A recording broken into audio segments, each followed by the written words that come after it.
Hare Krishna devotees. இந்த செஷனுக்கு வந்திருக்கிற பக்தர்கள் அனைவருக்கும் என்னுடைய மிக பணிவான வணக்கங்களை தெரிவித்துக் கொள்கிறேன். பிரேயர் சொல்லி இந்த செஷனை ஆரம்பிக்கலாம். ஓம் நமோ பகவதே வாசுதேவாய. ஓம் நமோ பகவதே வாசுதேவாய. ஓம் நமோ பகவதே வாசுதேவாய. ஓம் அஜ்ஞானதிமிராந்தஸ்ய ஞானாஞ்சனசலாக்கய चक्षुरुन्मिलितं येन तस्मै श्रीगुरवे नमः।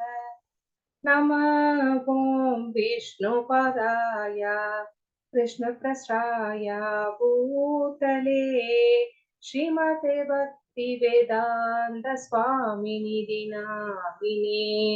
नमस्ते सरस्वती देवे गौरवाणी प्रचारिणे निर्विशेष शून्यवादी पास्यता देशतारिणी। हे कृष्ण करुणा सिंधु दीनबंधु जगत्पते गोपेश गोपिका कांत राधा कांत नमोस्तुते।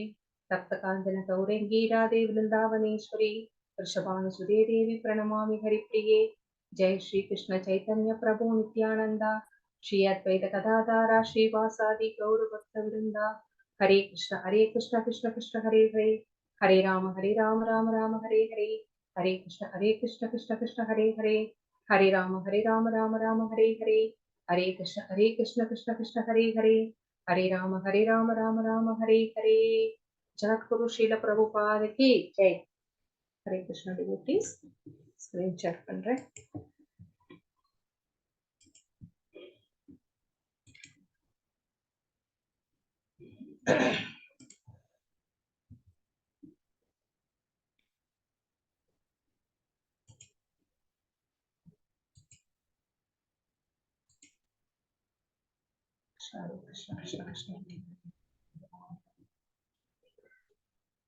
ஹரே கிருஷ்ணா டிவோட்டீஸ். அத்தியாயம் 3, கர்மயோகம். கர்மம் அப்படின்னா நம்மளுக்கு தெரியும், செயல்கள். சோ அந்த செயல்களை பற்றிய யோகம், செயலின் யோகம். நம்ம ஃபர்ஸ்ட் சாப்டர்ல படைகளை எல்லாம் அர்ஜுனன் கவனிச்சார் அப்படிங்கிறத பார்த்தோம். செகண்ட் சாப்டர்ல பகவான் பகவத்கீதையுடைய சாரமாகிய அந்த ஆத்ம ஞானத்தை போதிச்சார். நான் இந்த உடல் கிடையாது அப்படிங்கறத பத்தி. இப்போ 3வது சாப்டர் கர்மயோகம். இந்த சாப்டர்ல பகவான் என்ன சொல்ல போகிறார் அப்படின்னு நம்ம பார்க்கலாம். அதுக்கு முன்பு ஸ்ரீ ஸ்ரீ ராதா கோவிந்தர் இஸ்கான் மேங்களூருக்கு நம்முடைய பணிவான வணக்கங்களை சமர்ப்பித்து விட்டு இந்த செஷனுக்கு செல்லலாம். ஹரே கிருஷ்ண கிருஷ்ண கிருஷ்ண ஹரே ஹரே ஹரே ராம ராம ராம ஹரே ஹரே.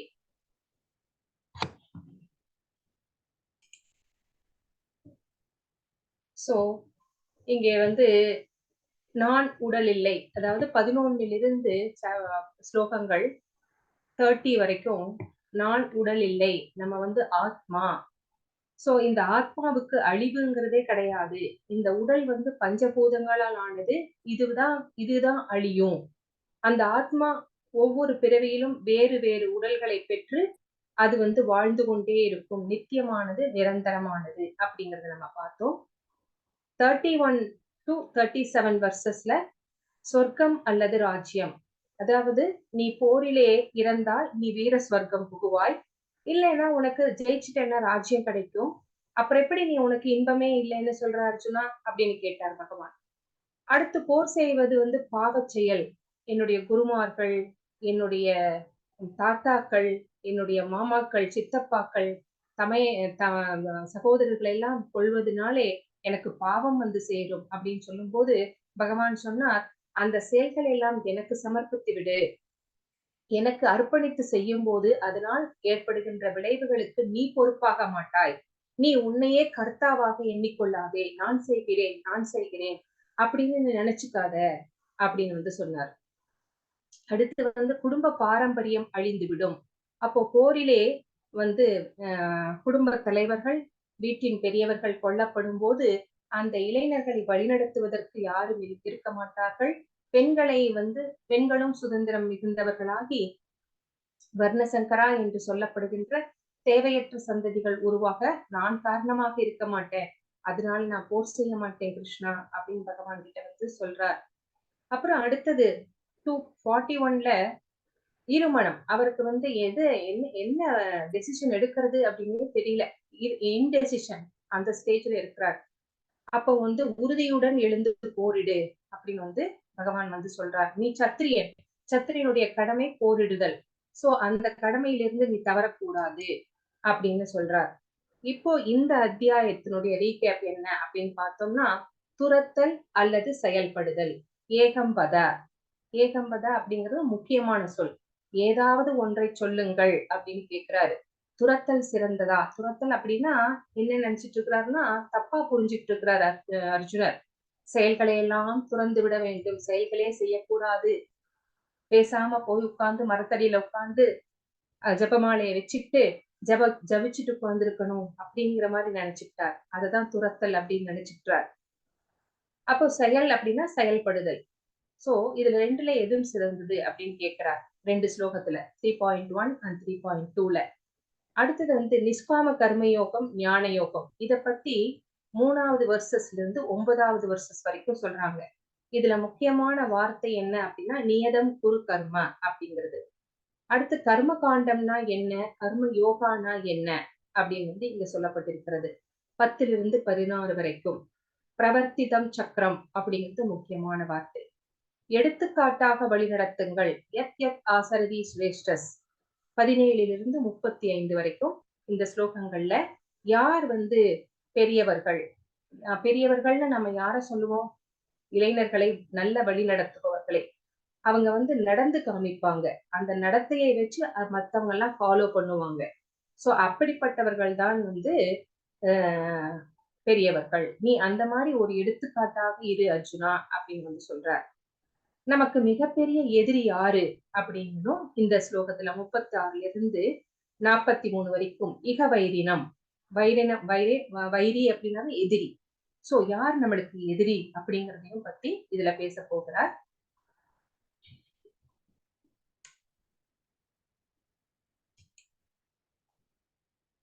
இங்க என்ன அப்படின்னா இங்க ஒரு பிக்சர் கொடுத்திருக்காங்க. நம்முடைய புலன்கள் 5 புலன்கள், கண், மூக்கு, காது, கை, வாய், இந்த மாதிரி புலன்கள் 5 புலன்கள். சோ இதையெல்லாம் கட்டுப்படுத்துற அந்த இது இருக்கு பாருங்க, கயிறு. அது எதால கட்டப்பட்டிருக்கு? குதிரைகள் எல்லாம் மனதினாலே கட்டப்பட்டிருக்கு. சோ அந்த புலன்களை எல்லாம் கட்டுக்குள் வைக்கணும். யார் வைக்கணும்? மனசு. சோ அந்த மனசுக்கு வந்து யார் ஹெல்ப் பண்ணணும்? அந்த எண்ணுகின்ற எண்ணங்களை வழிப்படுத்தி நெறிப்படுத்தி கொடுப்பது யார் அப்படின்னா நம்மளுடைய நாலேஜ், அறிவு. சோ நான் அப்படிங்கிறது யார் அப்படின்னா நம்மளுடைய ஆத்மா. சோ அதுதான் வந்து இந்த பிக்சர் ரெப்ரசன்ட் பண்ணுது. சோ நம்முடைய மனம், 5 புலன்கள், இதையெல்லாம் கட்டுப்படுத்தக்கூடியது நம்முடைய அறிவு. இந்த 5 புலன்களையும் நம்ம கட்டுப்படுத்தி நம்ம எஜமானர்களாக இருக்க வேண்டும். அப்படின்னா நம்ம அப்படி இருந்தவர்கள் தான் நம்முடைய ஆச்சாரியர்கள். அவங்களுடைய புலன்களை வந்து அவங்க இஷ்டத்துக்கு விட்டுட மாட்டாங்க. தங்களுடைய அந்த மனதை கொண்டு, அறிவை கொண்டு கண்ட்ரோல் பண்ணி வச்சிருப்பாங்க. அதனாலதான் அவர்கள் வந்து கோ சுவாமிகள் என்று அழைக்கப்பட்டார்கள். அப்போ நம்மெல்லாம் யாருன்னா அந்த கோவுக்கு, அதாவது அந்த புலன்களுக்கு தாசர்களாக இருக்கிறோம். அதனால நம்மள வந்து கோதாசர்கள் அப்படின்னு சொல்றாங்க. நம்ம புலன்கள் என்ன சொல்கிறதோ அதை நம்ம வந்து கேட்கிறோம். இன்னைக்கு இதை சாப்பிடு அப்படின்னு நம்ம சொல்லும், நம்மளுடைய நாக்கு சொல்லும். உடனே நம்ம வந்து அதை நம்ம சமைச்சு சாப்பிடுவோம். அது தப்புன்னு சொல்லல, அதை எப்படி சாப்பிடணும் அப்படின்றது. நம்ம வந்து இங்க போ அப்படின்னு சொல்லும், இதை பாரு அப்படின்னு சொல்லும், இதை கேளு அப்படின்னு சொல்லுவோம் நம்ம புலன்கள். நம்ம வந்து அதுபடிதான் செய்வோம். நம்ம மனசு என்னென்னலாம் சொல்லுதோ அதுபடி எல்லாம் நம்ம வந்து ஆடுவோம். சோ அந்த மாதிரி இருக்கிறவர்களுக்கு வந்து கோதாசர்கள் அப்படின்னு பேரு. நம்முடைய ஆழ்வார்கள், ஆழ்வார்கள் அப்படின்னு ஏன் பேர் வந்துச்சு? அவங்க என்ன நாட்டை, ராஜ்யத்தை ஆண்டவர்களா அப்படின்னும் இல்ல. தங்களுடைய இந்த புலன்களையும் மனத்தையும் கட்டி ஆண்டவர்கள். அதனாலதான் அவர்களுக்கு ஆழ்வார்கள் அப்படின்னு பேர் வந்துச்சு. சோ அந்த மாதிரிதான் கோ சுவாமிகள் அப்படின்னு சொல்லப்படுகிறார்கள். இந்த புலன்களையும் மனத்தையும் கட்டி ஆண்டவர்களை. இப்போ 3.1 and 3.2 இந்த 2 ஸ்லோகங்களும் என்ன சொல்றது அப்படின்னு பார்க்கலாம். மாதாஜி படிக்கிறீங்களா? Yes, Mataji. Arjuna Uvacha ध्यायसि चेत् कर्मणस्ते मदा बुद्धि जनार्दन तत्किं कर्मणि घोरे मां नियोजयसि केशव। श्री भगवान् उवाच लोकेऽस्मिन् द्विविधा निष्ठा पुरा प्रोक्ता मया नघ ज्ञानयोगेन साङ्ख्यानां कर्मयोगेन योगिनां। हरे कृष्ण माताजी। இங்க நம்ம பாக்குறோம் ஃபர்ஸ்ட் ஸ்லோகமும் ரெண்டாவது ஸ்லோகமும் கொடுத்திருக்காங்க. இதனுடைய பொருளுரை என்ன அப்படின்னு நம்ம பார்க்கலாம். பொருளுரை இல்ல, நான் புக்க பார்த்து படிக்கிறேன். அர்ஜுனன் கூறினான். ஃபர்ஸ்ட் ஸ்லோகத்தினுடைய அந்த அர்த்தம் என்னன்னா, அர்ஜுனன் கூறினான், ஜனார்தனரே, கேசவனே, பலநோக்கு செயல்களை விட புத்தி சிறந்தது என்றால் கோரமான இந்த போரில் தாங்கள் என்னை பலவந்தமாக ஈடுபடுத்துவது ஏன்? என்ன சொல்றாரு பகவான்? பலநோக்கு செயல்கள். பலநோக்கு செயல்கள் அப்படின்னா ஏதா ஒரு எக்ஸ்பெக்டேஷனோட செய்கின்ற செயல்கள் எல்லாமே பலநோக்கு செயல்கள். அதை விட எது சிறந்தது அப்படின்னு சொல்றார் பகவான்? புத்தி. சோ புத்தி சிறந்தது அப்படிங்கிறார், அறிவு சிறந்தது அப்படிங்கிறார். அப்போ நான் அறிவை வளர்த்து கொண்டு நான் அதன் மூலமாக பகவானை தேடிக்கொள்கிறேன். அப்போ என்னை எதுக்காக இந்த செயல், இந்த பலநோக்கு செயல், இந்த போர் செய்தா உனக்கு வெற்றி கிடைக்கும் அப்படிங்கிறது பலநோக்கு செயல் தானே. அப்ப என்னை எதுக்கு இந்த போர்ல பலவந்தமா ஈடுபடுத்துறீங்க? பலவந்தமா போர் செய், எழுந்து போரிடு அப்படின்னு ஏன் சொல்றீங்க அப்படின்ட்டு கேக்குறாரு. சோ சில சமயங்கள்ல என்ன அப்படின்னா எது சிறந்தது அப்படின்ட்டு நம்ம கேக்குறாரு. பலவந்தமாக ஈடுபடுத்துவது ஏன் அப்படின்ட்டு ஃபர்ஸ்ட் கொஸ்டினை வைக்கிறாரு. அதுக்கு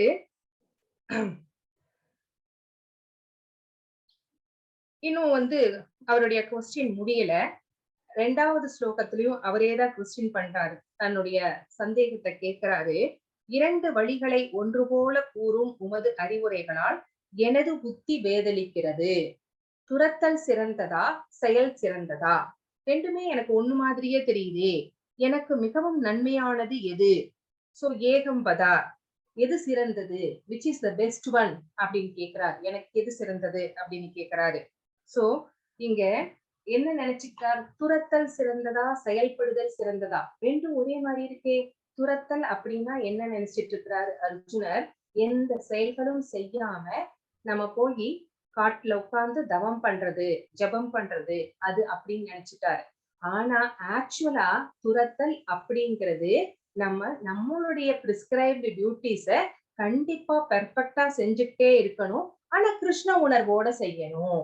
பலன்களை பகவானுக்கு அர்ப்பணிச்சிடணும். இந்த செயல் நான் செய்யல கிருஷ்ணா, நீங்க சொல்றீங்க, நான் செய்யறேன் அப்படிங்கிற மனநிலையில அந்த பாவத்தோட நம்ம செய்யணும். பகவானே சர்வம் கிருஷ்ணார்ப்பணம் அப்படின்னு சொல்லி செய்யணும். சோ அதுதான் துரத்தல். அந்த துரத்தல் அப்படிங்கிறது மனசுல பற்று இருக்கக்கூடாது, அதாவது அட்டாச்மெண்ட் இருக்கக்கூடாது. அந்த அட்டாச்மெண்ட் தான் ரொம்ப பெரிய விஷயம். சோ அந்த அட்டாச்மெண்ட் கொஞ்சம் கூட இல்லாம செய்யறதுதான் துரத்தல். காட்டுல போய் உட்கார்ந்து தவம் செய்வது துரத்தல் கிடையாது. அர்ஜுனா, உனக்கு இந்த தவம் செய்வது, சந்நியாசம் வாங்கிக்கிறேன்னு சொல்றியே, இதெல்லாம் உனக்கு ஒத்து வராது. நீ கர்மம் செய் அப்படின்றாரு. சோ அதுதான் அர்ஜுனர் துரத்தல் அப்படிங்கறத தவறா புரிஞ்சுக்கிட்டதுனால இந்த மாதிரி கொஸ்டின் கேக்குறாரு.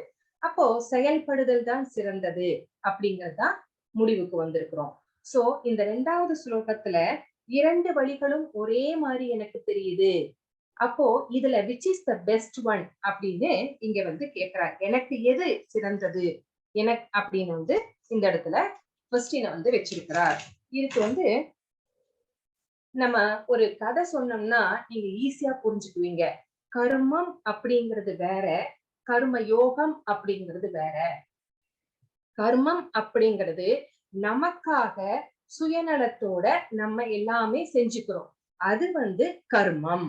அதனால என்ன நடக்கும் அப்படின்னா, சில செயல்கள் செய்யும் போது பாவம், சில செயல்கள் செய்யும் போது புண்ணியம் கிடைக்கும் நமக்கு. இந்த பாவம் கிடைச்சாலும் சரி, புண்ணியம் கிடைச்சாலும் சரி, நம்ம மறுபடியும் பிறவி எடுக்க வேண்டி வரும். நல்ல செயல்கள் செய்யும் போது நம்மளுக்கு புண்ணியம் சேரும். கெட்ட செயல்கள் செய்யும் போது நம்மளுக்கு பாவம் வந்து சேரும். அந்த புண்ணியம் நம்மளுக்கு கிடைச்சா அந்த புண்ணியத்தை அனுபவிக்க ஒரு பிறவி எடுக்க வேண்டி வரும். பாவம் பண்ணினாலும் அதை அனுபவிக்க ஒரு பிறவி எடுக்க வேண்டி வரும். சோ பகவான் என்ன சொல்றார்? நீ வந்து கர்மம் செய் அப்படிங்கிறாரு. கர்மத்தை எப்படி செய்? கர்ம யோகமாக செய். சுயநலத்தோட செய்யாத. கர்மத்தை எப்படி கர்ம யோகமாக மாற்றுவது அப்படின்னா, கர்மத்தை பகவான் சம்பந்தப்பட்ட செயலாக நம்ம செய்யணும். நீ போரிடும் போது கூட என்னையே நினைத்து கொண்டு செய், எனக்கு அர்ப்பணித்து விட்டு செய் அப்படிங்கிறாரு. அப்போ அந்த விளைவுகள் வந்து உன்னை வந்து சேராது. சோ நீ அந்த கர்ம வினையிலே இருந்து தப்பித்துக் கொள்வாய் அப்படின்னு பகவான் வந்து சொல்றாரு. இதுக்கு ஒரு எக்ஸாம்பிளா ஒரு ஸ்ரீமத் பாகவதத்துல ஒரு கதை இருக்கிறது. ஆஹ் அந்த ராஜா கதை நிர்கா மகாராஜா. நிர்கா மகாராஜாவோட கதை இந்த கர்மயோகம் அப்படிங்கிற சாப்டருக்கு ஒரு ரொம்ப ஆப்டான ஒரு எக்ஸாம்பிள் அப்படின்னு சொல்லலாம். நிர்கா மகாராஜா நாட்டை ஆண்டு வந்தார். ரொம்ப ரொம்ப தர்மசீலர். ரொம்ப தர்ம வழியில மக்களை வந்து பேணி காத்து வந்தார். அவங்களுக்கு எல்லா விதமான வசதிகள் வாய்ப்புகள் எல்லாமே செஞ்சு நாட்டு மக்களை வந்து ஒரு நல்ல முறையில ஆண்டு வந்தார். சோ அவர் நிறைய தான தர்மங்கள் செய்யறதுனால நிறைய பேர் வந்து நிறைய பிராமணர்கள் மற்றவர்கள் எல்லாருமே வந்து அவங்க யாசித்து தானம் பெற வேண்டி வருவார்கள். சோ அப்படி வந்து ஒரு நாள் ஒரு பிராமணர் வர்றார், ஏழை பிராமணர். சோ அந்த பிராமணருக்கு இந்த நிர்கா மகாராஜா என்ன செய்ய கொடுக்கிறார் அப்படின்னா, தானமா ஒரு நல்ல கொழுத்த பசுமாடு, நல்ல ஆரோக்கியமாக இருக்குது. சோ அந்த மாதிரி ஒரு பசுமாட்டை கொம்புகளுக்கெல்லாம் தங்கத்தினாலே வந்து ஆபரணங்கள் பூட்டி, சோ நல்ல மணிகளாலும் முத்தாலும் வந்து நிறைய விஷயங்கள் வந்து அந்த மாட்டை வந்து அலங்கரித்து அந்த பிராமணருக்கு வந்து தானமா கொடுக்கிறார். சோ இந்த பசுமாடுன்னு இல்ல, இந்த பிராணிகளுக்கு எல்லாம் ஆடாக இருக்கட்டும், கோழியாக இருக்கட்டும், மாடாக இருக்கட்டும், எருதாக இருக்கட்டும், காலையில அவுத்து விட்டோம்னா மலை மேல அங்க புல்வெளிகளுக்கெல்லாம் மேய போகும். மேய போயிட்டு அதுவாகவே சாயந்தரம் 6 மணி ஆனா திரும்பி வந்து கொட்டிலுக்கு வந்துவிடும். இப்படி தானம் கொடுத்த பசுமாடு என்னாச்சு அப்படின்னா, அன்னைக்கு மேய போச்சு. மேய போயிட்டு ஆக்சுவலா எங்க போயிருக்கணும்? அந்த பிராமணருடைய வீட்டுக்கு போயிருக்கணும். ஆனா பழக்க தோஷத்தினால அந்த மாடு மன்னருடைய கோசாலையில வந்து சேர்ந்துச்சு. இது வந்து மகாராஜாவுக்கு தெரியாது. அடுத்த நாள் இன்னொரு பிராமணர் யாசகம் கேட்டு வருகிறார், தானம் கேட்டு வருகிறார். சோ தவறுதலாக தெரியாமல் இதே பசுமாட்டை இந்த 2வது பிராமணருக்கும் தானமாக கொடுத்து விடுகிறார். சோ 2வது பிராமணர் அந்த பசுமாட்டை கூப்பிட்டு வெளியில போறார். ஃபர்ஸ்ட் பிராமணர் உள்ள நுழையிறார், என்னோட பசுமாட்டை காணல அப்படின்ட்டு. 2 பேரும் ஒருத்தர் பாத்துக்கிறாங்க. பக்கத்துல இருக்கிற பசுமாட்டை பாக்குறார்.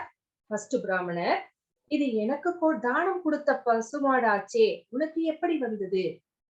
உன் கைக்கு எப்படி வந்தது அப்படின்னு 2 பேரும் வந்து சண்டை போட்டுட்டே போய் மகாராஜா கிட்ட போய் கேக்குறாங்க. எனக்கு தானம் கொடுத்து, நான் வந்து உங்ககிட்ட யாசகம் கேட்டு வரவில்லை, பிச்சை கேட்டு வரல, நீங்க எனக்கு தானமாக கொடுத்தீர்கள். ஏன்னா முதல்ல எல்லாம் பிராமணர்கள் அவ்வளவு சக்தி வாய்ந்தவர்களாக இருந்தார்கள். அவர்களுடைய சொல் வந்து ஒவ்வொன்றும் வந்து ஒரு மந்திரத்தை போன்றது. சோ அந்த பிராமணர் வந்து ரொம்ப கோச்சிட்டார், சண்டை போட்டார். அப்புறம் மகாராஜா சொல்றார், தவறு நடந்து விட்டது, எனக்கு தெரியாமல் நடந்த தவறு, என்னை மன்னிச்சிருங்க. நான் உங்களுக்கு இதுக்காக நான் ஒரு 1000 பசுமாடு கூட கொடுக்குறேன், வேற பசுமாடுகள் கொடுக்குறேன் அப்படின்னா ஒத்துக்கல. எனக்கு அதே பசுமாடு தான் வேண்டும். 2வது பிராமணரும் சொல்றார், எனக்கும் அதே பசுமாடு தான் வேண்டும், வேற பசுமாடு வேண்டாம், நீங்க 1000 பசுமாடு கொடுத்தாலும் எனக்கு வேண்டாம் அப்படின்ட்டாங்க. சோ கடைசியில என்னாச்சு அப்படின்னா, பிராமணர்கள் வந்து சபித்து விட்டு போயிட்டாங்க. என்னன்னு சபிச்சாங்க? நீ பெரிய பச்சோந்தியாக போவாய் அப்படின்னு சொல்லி சபிச்சுட்டு போயிட்டார். அப்போ இந்த நிர்கா மகாராஜா ஒரு காட்டுல ஒரு பெரிய பாலும் கிணறு, அதுல பச்சோந்தியாக ரொம்ப காலம் வந்து இருக்கணும் அப்படிங்கிறது தான் இது. அப்புறம் இவர் இறந்ததுக்கு அப்புறமா யமதர்மராஜர் கிட்ட போகிறார். அங்க வந்து யமதர்மராஜர் வந்து இவருடைய இதெல்லாம் புரட்டி பார்த்துட்டு, நீங்க நிறைய புண்ணிய காரியங்கள் பண்ணியிருக்கிறீங்க, நீங்க நிறைய சொர்க்கத்துல புண்ணிய இன்பங்களை எல்லாம் அனுபவிக்க வேண்டி இருக்கிறது. அப்புறம் நீங்க அனுபவிச்சுட்டு நீங்க வந்து பச்சோந்தியாக இத்தனை ஆண்டுகள் இருக்க வேண்டி இருக்குது. எது உங்களுக்கு முதலில் வேண்டும் அப்படின்னு கேட்கும்போது, நான் வந்து உங்களுக்கு கஷ்டத்தை அனுபவிக்கிறீங்களா? இல்ல சொர்க்கத்துல இருக்க போறீங்களா ஃபர்ஸ்ட் அப்படின்னு கேட்கும்போது, நான் வந்து பச்சோந்தியாகவே இருக்கிறேன். ஃபர்ஸ்ட் நான் அத அனுபவிக்கிறேன். என்னுடைய துன்பத்தை அனுபவிக்கிறேன் அப்படிங்கிறாரு. சோ பெரிய ஒரு காட்டுல பாழும் கிணத்துல யாருமே யூஸ் பண்ணாத கிணறு. அந்த கிணத்துல இவர் பச்சோந்தியா பல ஆண்டு காலமாக இருக்கிறார். மிகப்பெரிய பச்சோந்தி. பார்க்கவே பயமாக இருக்கிறது. பிரம்மாண்டமாக. அந்த மாரி இருக்கிறது. சோ ஒரு நாள் வந்து பகவானுடைய கிருஷ்ணருடைய பிள்ளைகள் வந்து அந்த காட்டுல வந்து விளையாடிட்டு இருக்கிறாங்க. விளையாடிட்டு இருக்கும்போது ரொம்ப தண்ணி தாகம் அடிக்கிறது. சோ அந்த கிணத்தை எட்டி பார்க்குறாங்க. தண்ணி இருக்கான்னு பார்த்தா தண்ணி இல்ல. மிகப்பெரிய அந்த பச்சோந்தி இருக்கிறது. சோ ஓடி போயி கிருஷ்ணர் கிட்ட சொல்றாங்க. இந்த மாரி ஒரு மிகப்பெரிய பிரம்மாண்டமான பச்சோந்தி இருக்கிறது அப்படின்ட்டு. பகவான் வந்து அவருடைய இடது கையை வந்து இந்த கிணத்துக்குள்ள விடும்போது, அந்த பச்சோந்தியின் மேலே கைப்பட்டு மிக ஜொலி ஜொலிக்கின்ற தேஜஸோட ஒரு ராஜா வர்றார். பகவானுடைய கைப்பட்டோன்னே அவருக்கு வந்து சாப விமோசனம் கிடைத்து விடுகிறது. சோ அவர் வந்து வருகிறார். நீ யார் அப்படின்னு கேட்கும்போது, அவர் வந்து நான் நிர்கா மகாராஜா. நான் வந்து இந்த மாதிரி ஒரு பிராமணர்களுடைய சாபத்தினால வந்து நான் இந்த மாதிரி பச்சோந்தியாக பிறக்க நேர்ந்தது அப்படின்னு வந்து தன்னுடைய கதையை வந்து சொல்றார். அப்போ இந்த கதையில அவர் வந்து என்ன தவறு செய்தார்? ஏன் அவருக்கு வந்து இந்த பனிஷ்மெண்ட்? அவர் தெரிஞ்சு செஞ்சாரா? இல்லையே. தெரியாமல் நடந்த தவறுதான். அதுவும் அவர் செய்யல. மாடுதான் அவர் தவறுதலாக வந்துவிட்டது. இதே மாதிரிதான் நம்ம கூட நம்ம நினைப்போம். நம்ம லைஃப்ல கொஞ்சம் ஒரு தடவையாவது இந்த மாதிரி நினைச்சிருப்போம். நான் எந்த தப்புமே செய்யலையே. எனக்கு மட்டும் ஏன் இப்படி நடக்குது? எனக்கு மட்டும் ஏன் இந்த மாதிரி எல்லாம் வந்து கஷ்டங்கள் வருகிறது? ஒவ்வொருத்தர் ஏமாத்தியே பொழைச்சிட்டு இருக்கிறாங்க. ஆனா அவங்க எல்லாம் நல்லா சந்தோஷமா இருக்காங்களே. நான் மட்டும் இப்படி கஷ்டப்பட்டுட்டு இருக்கிறேனே. நான் யாருக்கும் எந்த துரோகமும் செய்யலையே. எந்த தவறும் செய்யலையே. அப்படியே எனக்கு இந்த கஷ்டம். அப்படின்னு நம்ம நினைச்சிருப்போம். அதே மாதிரிதான் ஒரு தடவை கர்ணன். கர்ணன் என்ன பண்ணினார்? அவருடைய குருவுக்கு ஹம் ஒரு நாள் உறக்கம் வருகிறது. உன்னுடைய மடியில படுத்துக்கிறேன் அப்படிங்கிறார். சரி படுத்துக்கோங்க அப்படின்ட்டு அது ஒரு பெரிய பாக்கியமாச்சே. குரு தன்னுடைய மடியில படுக்கிறது அப்படிங்கிறது. சோ நன்றாக படுத்து உறங்கி விட்டார். உறங்கினதுக்கு அப்புறமா ஒரு வண்டு வருகிறது. அது வந்து அவர் அந்த எந்த துடையில் வந்து அவருடைய குரு படுத்துக் கொண்டிருக்கிறாரோ அந்த தொடைய வந்து தொலைச்சிட்டு போகுது. தாங்க முடியவில்லை கர்ணனால அந்த வலிய. ஆனாலும் பல்ல கடிச்சுக்கிட்டு குருவினுடைய உறக்கம் கெட்டுவிடக் கூடாது அப்படிங்கிறதுக்காக ரொம்ப பொறுத்துக்கிறார். அப்படி ரத்தம் வழிஞ்சு ஓடுது அப்படி. திடீர்னு அந்த ரத்தம் வழிந்து ஓடும்போது அது முழிச்சுக்கிறார் குரு. பார்க்கும்போது அவருக்கு புரிந்து விடுகிறது. ஒரு பிராமணனால இந்த மாதிரி கஷ்டத்தை தாங்கிக்க முடியாது. நீ வந்து ஒரு சத்திரியனா அப்படின்னு கேட்கிறார். ஏன்னா அவருக்கு சத்திரியனுக்கு நான் வந்து எதுவுமே சொல்லித் தர மாட்டேன். குருவாக இருக்க மாட்டேன் அப்படிங்கிறது தான் அவருடைய இது. ஆனா இவர் வந்து ஆமா அப்படின்னு ஒத்துக்கிறார். அப்போ குருவனுடைய உறக்கம் கெடக்கூடாது அப்படின்னு நினைச்சது தப்பா? அதுக்கு என்ன பண்ணிடுறார்? நீ கற்ற கல்வி எல்லாமே உனக்கு எப்ப கை கொடுக்கணுமோ அப்ப கை கொடுக்காது அப்படின்னு சபிச்சுட்டார்.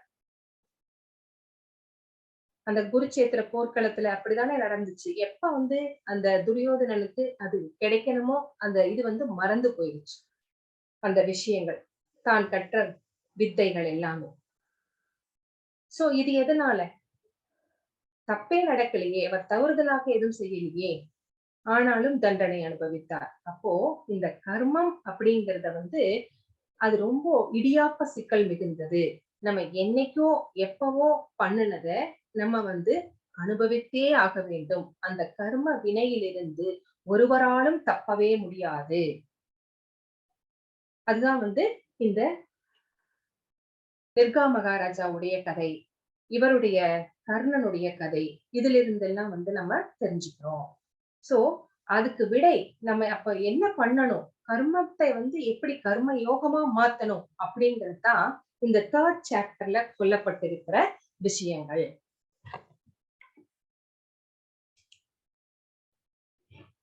மாதாஜி படிங்க. कर्मेन्द्रियाणि संयम्य य आस्ते मनसा स्मरन् इन्द्रियार्थान् विमूढात्मा मिथ्याचारः उच्यते. हरे कृष्ण माताजी. மித்யாச்சார மித்யாச்சார அப்படின்னா போலி மனிதன், போலியா பொய் வேஷம் போடுறவன். போலி மனிதன் அப்படிங்கிறவங்க யார் அப்படின்னு இந்த ஸ்லோகத்துல நமக்கு சொல்றார். இத பிக்சர்ல பாக்குறதுதான் ஜடபரதர். இந்த ஜடபரதரோட கதைய மாதாஜி ஹேமலதா மாதாஜி இந்த செஷன் முடிஞ்ச உடனே உங்களுக்கு சொல்லுவாங்க. இப்போ புலன்களின் செயல்களை கட்டுப்படுத்தி, புலன்கள் நம்மளுக்கு 5 புலன்கள் இருக்கு, கூடவே மனசும் இருக்கு. இதையெல்லாம் நம்ம கண்ட்ரோல்ல வச்சு, அதே சமயம் புலனின்ப பொருள்களில் மனதை அலைபாய விடுபவன். நான் என்னோட புலன்களை எல்லாம் கட்டுக்குள்ள வச்சிருக்கேன், நான் சொல்றதுதான் என்னுடைய புலன்கள் கேட்கும் அப்படின்னு ரொம்ப கண்ட்ரோல் பண்ணி வச்சிருக்கிறான். ஆனா அவனுடைய மனசு என்ன பண்ணுது, அந்த புலனின்ப பொருள்களையே நினைச்சிட்டு இருக்கு. நம்ம நேத்து ஒரு 60 to 63 2 ஸ்லோகத்துல பார்த்தோம் பாத்தீங்களா. புலனின்ப பொருள்கள் அப்படின்னா பெண்ணாசை, மண்ணாசை, பொன்னாசை, இது எல்லாமே எல்லா ஆசைகளும் தான் புலனின்ப பொருட்கள். சோ வெளித்தோற்றத்துக்கு புலன்களை கட்டுப்படுத்தினத மாதிரி இருக்கிறான். அதாவது காவி ட்ரெஸ் எல்லாம் போட்டிருக்கிறான், கமண்டெல்லாம் வச்சிருக்கிறான், சன்னியாசி மாதிரி வேஷம் போட்டிருக்கிறான், தாடி எல்லாம் வச்சிருக்கிறான். ஆனா அவனுடைய மனது எங்க இருக்கு, எதை செஞ்சா தனக்கு சந்தோஷம் வருமோ அந்த மாதிரி புலனின்ப பொருள்களையே வந்து நினைச்சிட்டு இருக்கிறான். சோ தன்னையே முட்டாளாக்கி கொள்கிறான். அப்போ அவன் நம்மளை மட்டும் முட்டாளாக்கல, அவனையும் தான் முட்டாளாக்கிறான். சோ அவன் யார் அப்படின்னா மித்யாச்சார, அவன் போலி மனிதன், அவன் வேஷம் போடுகிறான் அப்படின்னு இங்க வந்து போலி மனிதன் யார் அப்படின்னு இங்க வந்து பகவான் வந்து சொல்றார். அவங்களுடைய மனம் எப்படிப்பட்டது, களங்கம் நிறைந்தது.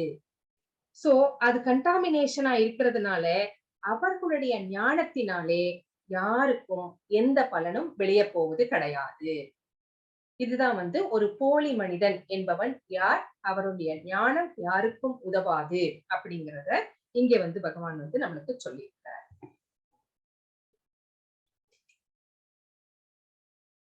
படிங்க மாதாஜி. यज्ञार्थात् कर्मणोऽन्यत्र लोकोऽयं कर्म बन्धनः तत् अर्थं कर्म कौन्तेय मुक्तसङ्गः समाचर. யக்ஞார்த்தோ கர்மண. சோ விஷ்ணுவிற்கு அர்ப்பணிக்கப்படும் செயல்கள் நிறைவேற்றப்படலாம், மற்ற செயல்கள் இந்த பௌதீக உலகத்தோடு பந்தப்படுத்துபவை. சோ நம்ம எந்த செயல்கள் செய்தாலுமே அத பகவானுக்கு அர்ப்பணிச்சுட்டு செஞ்சோம் அப்படின்னா அதனுடைய விளைவுகள் நம்மை பாதிக்காது. ஆனா பகவானுக்கு அர்ப்பணிக்காம செய்கின்ற சுயநலம் மிக்க செயல்கள் எல்லாமே நம்ம இந்த பௌதீக உலகத்தோட இணைக்கிறது, பந்தப்படுத்துகிறது.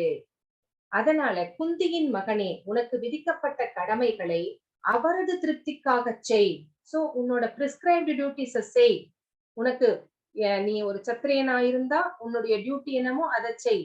ஒரு வைசியரா இருந்தா உனக்கு விதிக்கப்பட்டது விவசாயமும் வியாபாரமும், அதை செய். ஒரு பிராமணரா இருந்தா வேதங்களை கற்பிக்கிறது, அதை நீ செய். ஆனா எதை செய்தாலுமே நீ உன்னுடைய திருப்திக்காக செய்யக்கூடாது. பகவானை எப்படி இந்த செயல் மூலம் திருப்திப்படுத்தலாம் அப்படின்னு தான் நினைச்சு செய்யணும். சோ அப்படி பகவானை திருப்திப்படுத்தணும்னு நீ நினைச்சு செய்யும் போது நீ வந்து அந்த பந்தங்களிலே இருந்து விடுபட்டு விடுகிறாய். கர்ம பந்தனம், அந்த கர்மத்திலே இருந்து விடுபட்டு விடுகிறாய். சோ ஒரு கண்டிஷன்டு சோல்ஸா இருக்கிற நம்ம எப்படி ஒரு லிபரேட்டட் சோல்ஸா மாறலாம், கர்ம வினையை வந்து எப்படி கர்ம யோகமாக மாற்றலாம் அப்படின்னு இந்த இடத்துல பகவான் வந்து நம்மளுக்கு சொல்லியிருக்கிறார். யக்னோவை விஷ்ணு. எத்தனாவது ஸ்லோகம்? யக்னோவை விஷ்ணு.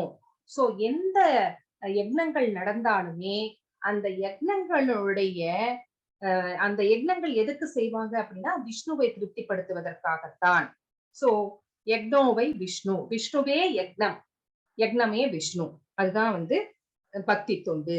சோ நமக்காக செய்யும் செயல்கள் நம்மை சிறைப்படுத்துபவை, பந்தப்படுத்துபவை. இந்த பூலோகம் அப்படிங்கிறது வந்து ஒரு சிறை.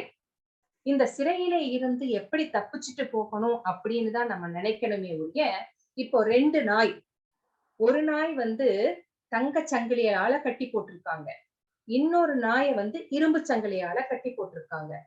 அப்போ ஒரு நாய் அந்த தங்கச் சங்கிலியால கட்டப்பட்டிருக்கிற நாயை பார்த்து, இரும்பு சங்கிலியால கட்டப்பட்டிருக்கிற நாய் என்ன நினைக்குது அப்படின்னா, எப்படியாவது நம்ம அந்த தங்கச் சங்கிலிய வாங்கி நம்ம கழுத்துல மாட்டிக்கணும் அப்படின்னு நினைக்குது. நம்மளும் அப்படிதான் நினைக்கிறோம். சோ இங்கேயே இந்த பௌதீக உலகத்திலே இருந்து கொண்டு, இது சந்தோஷம் குடுக்கும், அது சந்தோஷம் குடுக்கும் அப்படின்னு நம்ம நினைச்சிட்டு இருக்கிறோம். ஆனா, இங்கே கிடைக்கின்ற சந்தோஷங்கள் எல்லாமே தற்காலிகமானவை. நம்ம எத தேடணும் அப்படின்னா, சிறையில போட்டுட்டாங்க அப்படின்னா பனிஷ்மென்ட். அந்த செல்லுல ஏசி மாட்டிக்கலாம், டிவி வாங்கி வச்சுக்கலாம் அப்படின்னு நினைக்க கூடாது. நம்ம அந்த சிறையிலே இருந்து நல்ல நடத்தையின் மூலமாக வெளியேறி போகணும். வெளியேறி போய் சுதந்திரமாக வாழணும் அப்படிங்கிறது தான் நம்முடைய நோக்கமாக இருக்கணும். சோ நம்ம கண்டிஷன்டு சோல்ஸ் அப்படிங்கிற அந்த ஸ்டேஜ்ல இருந்து லிபரேட்டட் சோல்ஸ் அப்படிங்கிற ஸ்டேஜுக்கு நம்மள மாத்திக்கணும். நம்மளுடைய கர்மங்களை எல்லாம் கர்ம யோகமாக செய்யணும். அப்படின்னு தான் இந்த ஸ்லோகத்துல இருந்து நம்ம புரிஞ்சுக்கிறோம். அடுத்த ஸ்லோகம் படிங்க மாதாஜி. Yes, Mataji. देवान् भावयदानेन ते देवा भावयन्तु वः परस्परं भावयन्त श्रेयपरम् अवाप्स्यते अवाप्स्यद हरे कृष्ण माताजी. யாகங்களால் மகிழ்ச்சியடையும் தேவர்கள் உங்களையும் மகிழ்விப்பர். மனிதர்களுக்கும் தேவர்களுக்கும் இடையே இத்தகு ஒத்துழைப்பினால் அனைவரும் உயர்ந்த நலமுடன் வாழலாம். இப்போ நம்மளுக்கு 33 தேவர்கள் இருக்கிறார்கள். அவங்க எல்லாருமே யாரு அப்படின்னா பகவான். நாம எப்படி பகவானுடைய பார்ட்ஸ் அண்ட் பார்சல்ஸோ அவங்களும் அதே மாதிரி பகவானுடைய பார்ட்ஸ் அண்ட் பார்சல்ஸ் தான். ஆனா அவங்க நம்மை விட மிக மிக மிக சக்தி வாய்ந்தவர்கள். அந்த 33 தேவர்களும் பகவானுடைய ரெப்ரசன்டேட்டிவ்ஸ். எப்படி ஒரு நம்ம அரசாங்கம் இருக்கிறது, அந்த அரசாங்கத்துல வந்து கேபினெட் மினிஸ்டர்ஸ் இருக்கிறாங்க. ஒருத்தர் வந்து ஹெல்த் டிபார்ட்மெண்ட், ஒருத்தர் வந்து பினான்ஸ் டிபார்ட்மெண்ட், அப்படி எல்லாம் இருக்கு பாத்தீங்களா, பினான்ஸ் மினிஸ்டர் அப்படி எல்லாம் இருக்கு பாத்தீங்களா. அதே மாதிரிதான் இந்த 33 தேவர்களுக்கும் ஒரு ஒரு டிபார்ட்மெண்ட்டை கொடுத்திருக்கிறார் பகவான். நீ வந்து வருணன், நீ வந்து சூரியன், சூரிய ஒளிய பார்த்துக்கோ, சந்திரன், இந்திரன் அப்படின்னு நிறைய செல்வத்தை பார்த்துக்கிறதுக்கு ஒருத்தர் அப்படிங்கிற மாதிரி நிறைய பிரிச்சு பிரிச்சு கொடுத்திருக்கிறார். சோ இந்த தேவர்களை வந்து என்ன பண்ணணுமா, யாகங்களால் மகிழ்ச்சி அடையும் தேவர்கள். இந்த தேவர்களுக்கு வந்து நம்ம யாகங்கள் செய்யணும். நம்ம யாகங்கள் செய்யும் போது அதிலே நம்ம வந்து அவிர்வாகமா நிறைய வந்து பொருள்களை எல்லாம் போடுவோம். அது எல்லாமே வந்து அவர்களுக்கு போய் சேருகிறது. கடைசியில் பகவானுக்கு போய், விஷ்ணுவுக்கு போய் சேர்கிறது. சோ இந்த யாகங்கள் செய்யறதுனால தேவர்கள் மகிழ்ச்சி அடைகிறார்கள். மகிழ்ச்சி அடைந்து வருணன் மழையை பெய்விக்கிறான். அப்புறம் வந்து சூரிய ஒளியை சூரியன் கொடுக்கிறாரு. காற்று வந்து காற்று தேவன் வந்து காற்று கொடுக்கிறாரு. அப்புறம் இந்த மாதிரி எல்லாருமே வந்து இயற்கை செல்வங்களை வாரி வழங்குகிறார்கள். அந்த இயற்கை செல்வங்களை வைத்துக் கொண்டு என்ன பண்ணணும் அப்படின்னா விவசாயம் செய்கிறார்கள் மக்கள். அந்த விவசாயம் செழிக்கிறதுனாலே தானியங்கள் பெருகுகிறது, தானிய உற்பத்தி பெருகுகிறது. தானிய உற்பத்தி, தானியம், அன்னம் இல்லாமல் நம்ம உயிர் வாழ முடியாது. அப்படி அண்ணன் யாரோ 3 பேர் ஹேண்ட் ரைஸ் பண்ணிருக்காங்க. என்னன்னு கேட்டுருங்க மாதாஜி. ஏதாவது ஆடியோல ஏதாவது ப்ராப்ளம் இருக்கா? மாதாஜி இல்ல மாதாஜி, அட்டெண்டன்ஸ் லிங்க் போட்டிருக்கோம் மாதாஜி சாட்ல. ஒன்ஸ் கம்ப்ளீட் பண்ணுங்க. ஹரே கிருஷ்ணா. சோ யாகங்கள்னால தேவர்கள் மகிழ்ந்து இயற்கை செல்வங்கள், நீர்வளம், நிலவளம், சூரிய ஒளி, காற்று, என்னென்ன தேவையோ அந்த இயற்கை செல்வங்களை வாரி வழங்க மக்கள் அதை வைத்துக் கொண்டு விவசாயம் செழிக்க செய்கிறார்கள். தானிய உற்பத்தி பெருகுகிறது. அன்னமின்றி தானியங்கள் இன்றி உயிர் வாழ முடியாது. நமக்கே நமக்கு தெரியும் இல்லைங்களா? சோ இது வந்து ஒரு மியூச்சுவல் அண்டர்ஸ்டாண்டிங். தேவர்களுக்கும் மனிதர்களுக்கும் நடக்கிற ஒரு மியூச்சுவல் அண்டர்ஸ்டாண்டிங். சோ இதையெல்லாம் வைத்துக் கொண்டு நலமாக வாழ்வீர்களாக அப்படின்னு பகவான் வந்து படைப்பின் ஆரம்பத்திலேயே இவங்களை எல்லாம் படைச்சிட்டு, தேவர்களையும் மனிதர்களை எல்லாம் படைச்சிட்டு இந்த மாதிரி சொல்லிட்டார். நீங்க நலமாக வாழலாம் அப்படின்னு இந்த இடத்துல சொல்லியிருக்கிறார்.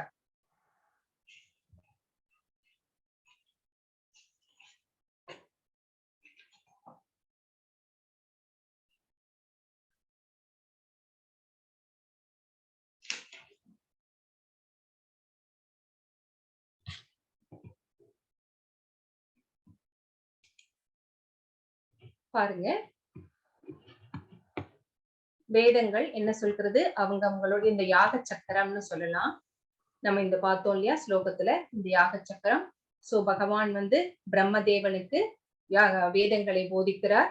அந்த வேதங்கள் என்ன சொல்கிறது? மக்களை அவர்களுடைய கடமையை செய்ய சொல்கிறது. சோ அவங்க வந்து விவசாயம் செய்து தானிய உற்பத்தி பெருகுகிறது. அப்போ வந்து யாகம் செய்கிறார்கள் மக்கள். சோ தேவர்கள் மகிழ்ந்து மழையை பொழிவிக்கிறார்கள். அந்த மழையை வைத்துக்கொண்டு விவசாயம் செய்து தானியங்கள் இங்க வந்து அவங்களுடைய கடமை பிரிஸ்கிரைப்டு டியூட்டிஸ் சொன்ன பாத்தீங்களா, ஒவ்வொருத்தருக்கும் ஒவ்வொரு கடமை இருக்குன்னு அதை செய்யறாங்க. இங்க விவசாயம் செழிக்கிறதுனால தானிய உற்பத்தி பெருகுகிறது. சோ இது எல்லாமே மக்களுக்கு உணவாக மாறுகிறது. சோ மக்கள் அதை என்ன செய்யணும்? பகவானுக்கு ஆஃபர் பண்ணி அதுக்கப்புறமா பிரசாதமா எடுத்துக்கணும். சோ இதுதான் வந்து யாக சக்கரம் நமக்கு போதிக்கின்ற விஷயம். இங்க என்ன சொல்லிருக்காங்க அப்படின்னா, ஜெய் ஸ்ரீ கிருஷ்ண சைத்தன்ய பிரபு நித்யானந்த ஸ்ரீ அத்வைத கதாதார ஸ்ரீவாசாதி கௌர பக்த விருந்தா. சோ இது வந்து பஞ்ச தத்துவா அப்படின்னு சொல்லப்படுகிறது. பஞ்ச தத்துவா அப்படின்னா இது வந்து லார்ட் சைத்தன்ய மகாபிரபு, பகவான் சைத்தன்ய மகாபிரபு, அவர் கூட இருக்கிற அத்தியந்த சீடர்கள் 4 பேர். சோ இவங்களை தான் நம்ம வந்து என்ன சொல்றோம்? குருமார்களாக ஏற்றுக்கொண்டு நம்ம சாண்ட் பண்றதுக்கு முன்னாடி இவங்களுக்கு வந்து நம்மளுடைய ஒபேசன்ஸ சமர்ப்பிக்கின்றோம். எதுக்காக அப்படின்னா, நம்ம சாண்ட் பண்ணும்போது ஏதாவது தவறுகள் அஃபென்சஸ் இருந்தா எங்களை மன்னிச்சிருங்க. அந்த அஃபென்சஸ நாங்க மறுபடியும் செய்யாம எங்களை கரெக்டா வழி நடத்துங்க அப்படின்னு நம்ம வேண்டிக்கிறோம். அவங்கதான் இவங்க இவங்க இவங்க இவங்க எல்லாருமே இவங்க 5 பேருமே வந்து பஞ்ச தத்துவா. பஞ்ச அப்படின்னா 5 பஞ்ச தத்துவா. சோ கிருஷ்ண சைத்தன்யா, பிரபு நித்யானந்தா, ஸ்ரீ அத்வைதா, கதாதர, வாசாதி. சோ இவங்க 5 பேருமே வந்து பஞ்ச தத்துவா அப்படின்னு சொல்லப்படுகிறாங்க. இவங்க கிட்ட வேண்டினதுக்கு அப்புறமா தான் நம்ம வந்து மகா மந்திரத்தை வந்து பீட்ஸ்ல வந்து சொல்ல ஆரம்பிப்போம். ஹரே கிருஷ்ண கிருஷ்ண கிருஷ்ண ஹரே ஹரே, ஹரே ராம ராம ராம ஹரே ஹரே. இது ஏன் இப்ப கொடுத்திருக்காங்க அப்படின்னா, நம்மனால இப்போ யாகங்கள் எல்லாம் செய்ய முடியுமா? முடியாது. அப்போ யாகங்கள் செய்ய முடியலன்னா எப்படி தேவர்களை மகிழ்விப்பது அப்படின்னா, அவங்க பிரிஸ்கிரைப்டு டியூட்டிஸ பெர்ஃபெக்ட்டா பண்ணுவதன் மூலமாகவும் இந்த மகா மந்திரம் இது நம்மளுக்கு கிடைத்த மிகப்பெரிய பொக்கிஷம். இத வந்து சைத்தன்ய மகாபிரபு இந்த கலியுகத்து மக்கள் மந்த புத்தி உடையவர்கள், அவர்களுடைய லைஃப் ஸ்பேன் ரொம்ப கம்மி, அவங்க ஆன்மீக நாட்டம் இல்லாதவர்கள். சோ ஒவ்வொரு யுகத்திலையும் ஒரு விஷயத்த செஞ்சுதான் வந்து பகவானை வந்து அடைந்தார்கள். சத்திய யுகத்துல வந்து தியானங்கள் மூலமாக, யாகங்கள் மூலமாக, கோயில் பூஜைகள் மூலமாக, சத்திய யுகத்துல, துவாபர யுகத்துல, திரேதா யுகத்துல இந்த மாதிரி ஒரு யுகத்துக்கும் ஒரு தர்மம் இருந்தது. அந்த தர்மத்தை செய்து மக்கள் பகவானை அடைந்தார்கள். அப்போ இந்த கலியுக மக்கள் வந்து இந்த மாதிரி நிலைமையில இருக்கிறதுனால அவங்களுக்கு ஈஸியா ஒன்ன கொடுக்கணும் அப்படின்னுதான் பகவான் வந்து இந்த சங்கீர்த்தன யக்னத்தை நம்மளுக்கு கொடுத்தார் ஒரு பொக்கிஷமாக. சோ இந்த பகவானுடைய நாமாக்களை சொல்வதன் மூலமாகவே இந்த கலியுகத்து மக்கள் பகவானை சென்றடைய முடியும். சோ எவ்வளவு ஈஸியா கொடுத்திருக்காங்க பாருங்க. போன யுகத்துல எல்லாம் இருக்கிற மக்கள் ரொம்ப கஷ்டப்பட்டுதான் வந்து அந்த தர்மத்தை செய்துதான் வந்து பகவானை அடைய முடியும். ஆனா இந்த யுகத்துல பகவானுடைய நாமங்களை சொல்வதன் மூலமாகவே நம்ம வந்து பகவானை சென்று அடைய முடியும். சோ கலியுகத்து மக்களுக்காக கொடுக்கப்பட்ட பகவான் சைத்தன்யனால் கொடுக்கப்பட்ட இந்த சங்கீர்த்தன யக்ஞம். அதேதான் இங்க கொடுத்திருக்காங்க. இந்த பீட்ஸ் வச்சுட்டு தான் நம்ம சொல்லுவோம். அந்த பீட்ஸ்ல 108 மணிகள் இருக்கும். மாதாஜி 13வது ஸ்லோகம். यज्ञशिष्टाशिनः सन्तः मुच्यन्ते सर्वकिल्पिषैः भुञ्जते ते त्वहं पापः ये पचन्त्यात्मकारणात्. हरे कृष्ण माताजी. யாகத்தில் அர்ப்பணிக்கப்பட்ட உணவை உண்பதால் பகவானின் பக்தர்கள் எல்லாவிதமான பாவங்களிலிருந்தும் விடுபடுகிறார்கள். தங்களது சுய புலனின்பத்திற்காக உணவு தயாரிப்பவர்கள் பாவத்தை உண்கிறார்கள். சோ இங்க என்ன சொல்லிருக்காங்க அப்படின்னா, யக்ன சிஷ்டாசின சந்தோ முச்சியந்தே சர்வத்தில் விஷை. யாகத்தில் அர்ப்பணிக்கப்பட்ட உணவை பகவானுக்கு ஆஃபர் பண்ணிட்டு அதுக்கப்புறம் சாப்பிடும்போது நம்ம அந்த பாவங்களிலே இருந்து விடுபடுகிறோம். எப்படி அப்படின்னு கேட்டா, இப்போ ஒரு விவசாயி இருக்கிறார், விவசாயம் செய்கிறார், தன்னுடைய தானியங்கள் எல்லாம் கொண்டு போய் ஒரு கடைக்காரர்கிட்ட போய் விற்கிறார். ஏன்னா அவர் நேரடியா விற்க முடியாது, அதுக்குன்னு இருக்கிறவங்க கிட்ட கொடுத்துதான் விற்க முடியும். அவர் விவசாயி ஒரு விலை சொல்கிறார், ஆனா அந்த விலைக்கு அந்த மர்ச்சன்ட் வந்து ஒத்துக்கிறது கிடையாது. எப்படி எல்லாம் குறைக்க முடியுமோ அப்படி எல்லாம் குறைக்கிறார். அப்போ விவசாயி சந்தோஷப்படுவாரா, கஷ்டப்படுவாரா? வருத்தப்படுவார்.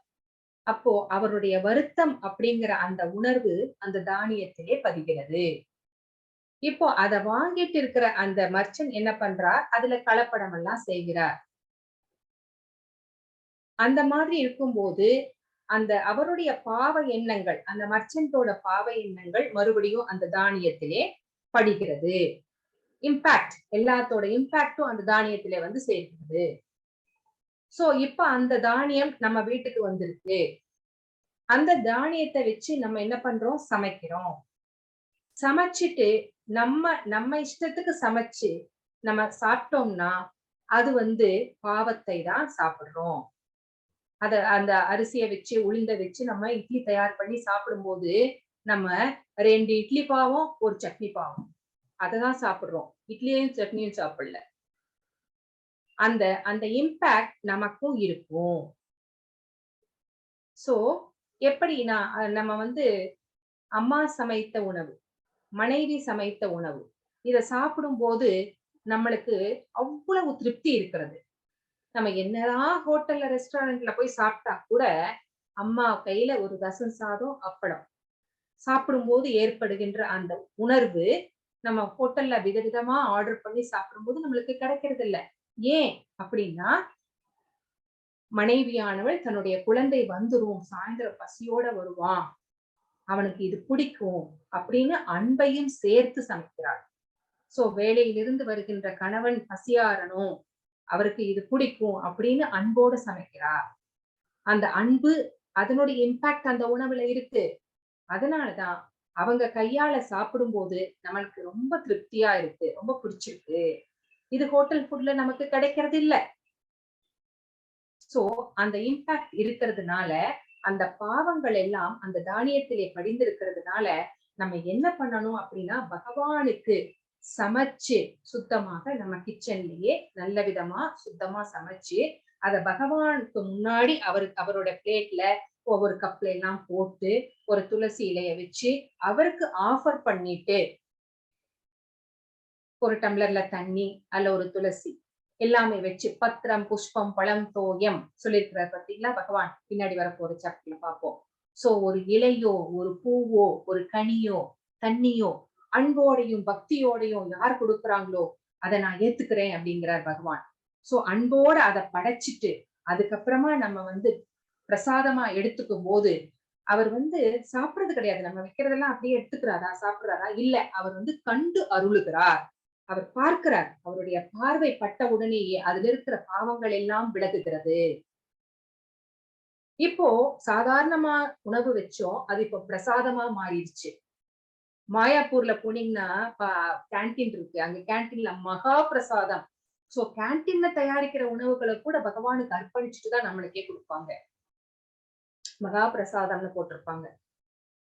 சோ அப்படி அந்த பிரசாதமா நம்ம எடுத்துக்கும் போது நம்முடைய மனதிலே இருக்கின்ற களங்கங்கள், நம்முடைய அந்த செல்ஸ், நம்ம உடலிலே இருக்கின்ற களங்கங்கள் எல்லாம் கொஞ்சம் கொஞ்சமாக கிளென்ஸ் ஆகுது. சோ இப்போ அப்படி ஆஃபர் பண்ணாம சாப்பிடும்போது நம்ம வெறும் பாவத்தை உண்கின்றோம் அப்படின்னு தான் இந்த ஸ்லோகம் நமக்கு சொல்கிறது.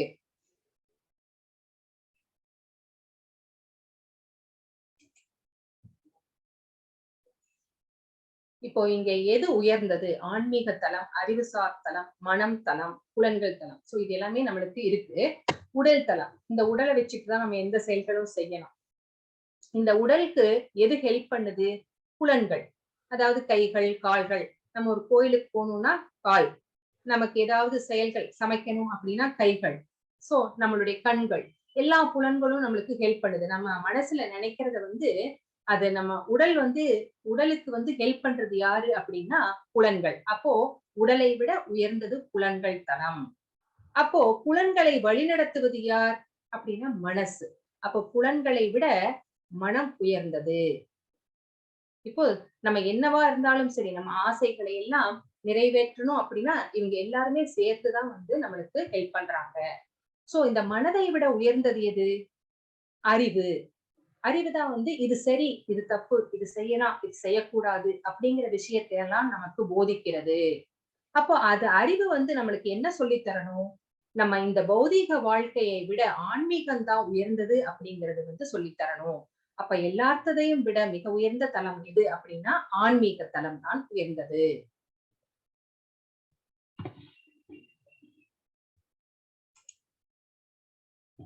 படிங்க மாதாஜி.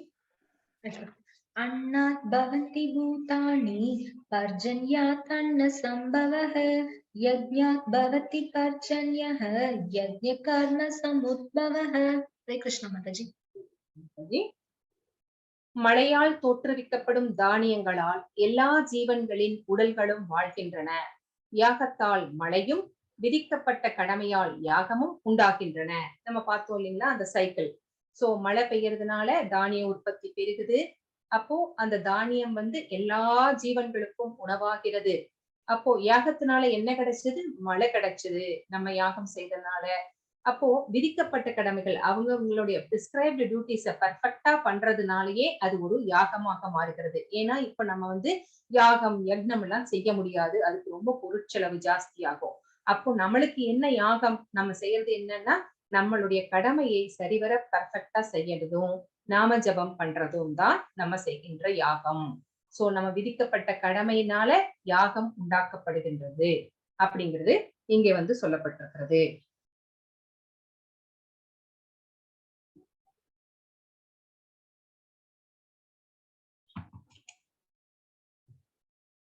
முன்மாதிரியாக இருங்கள்.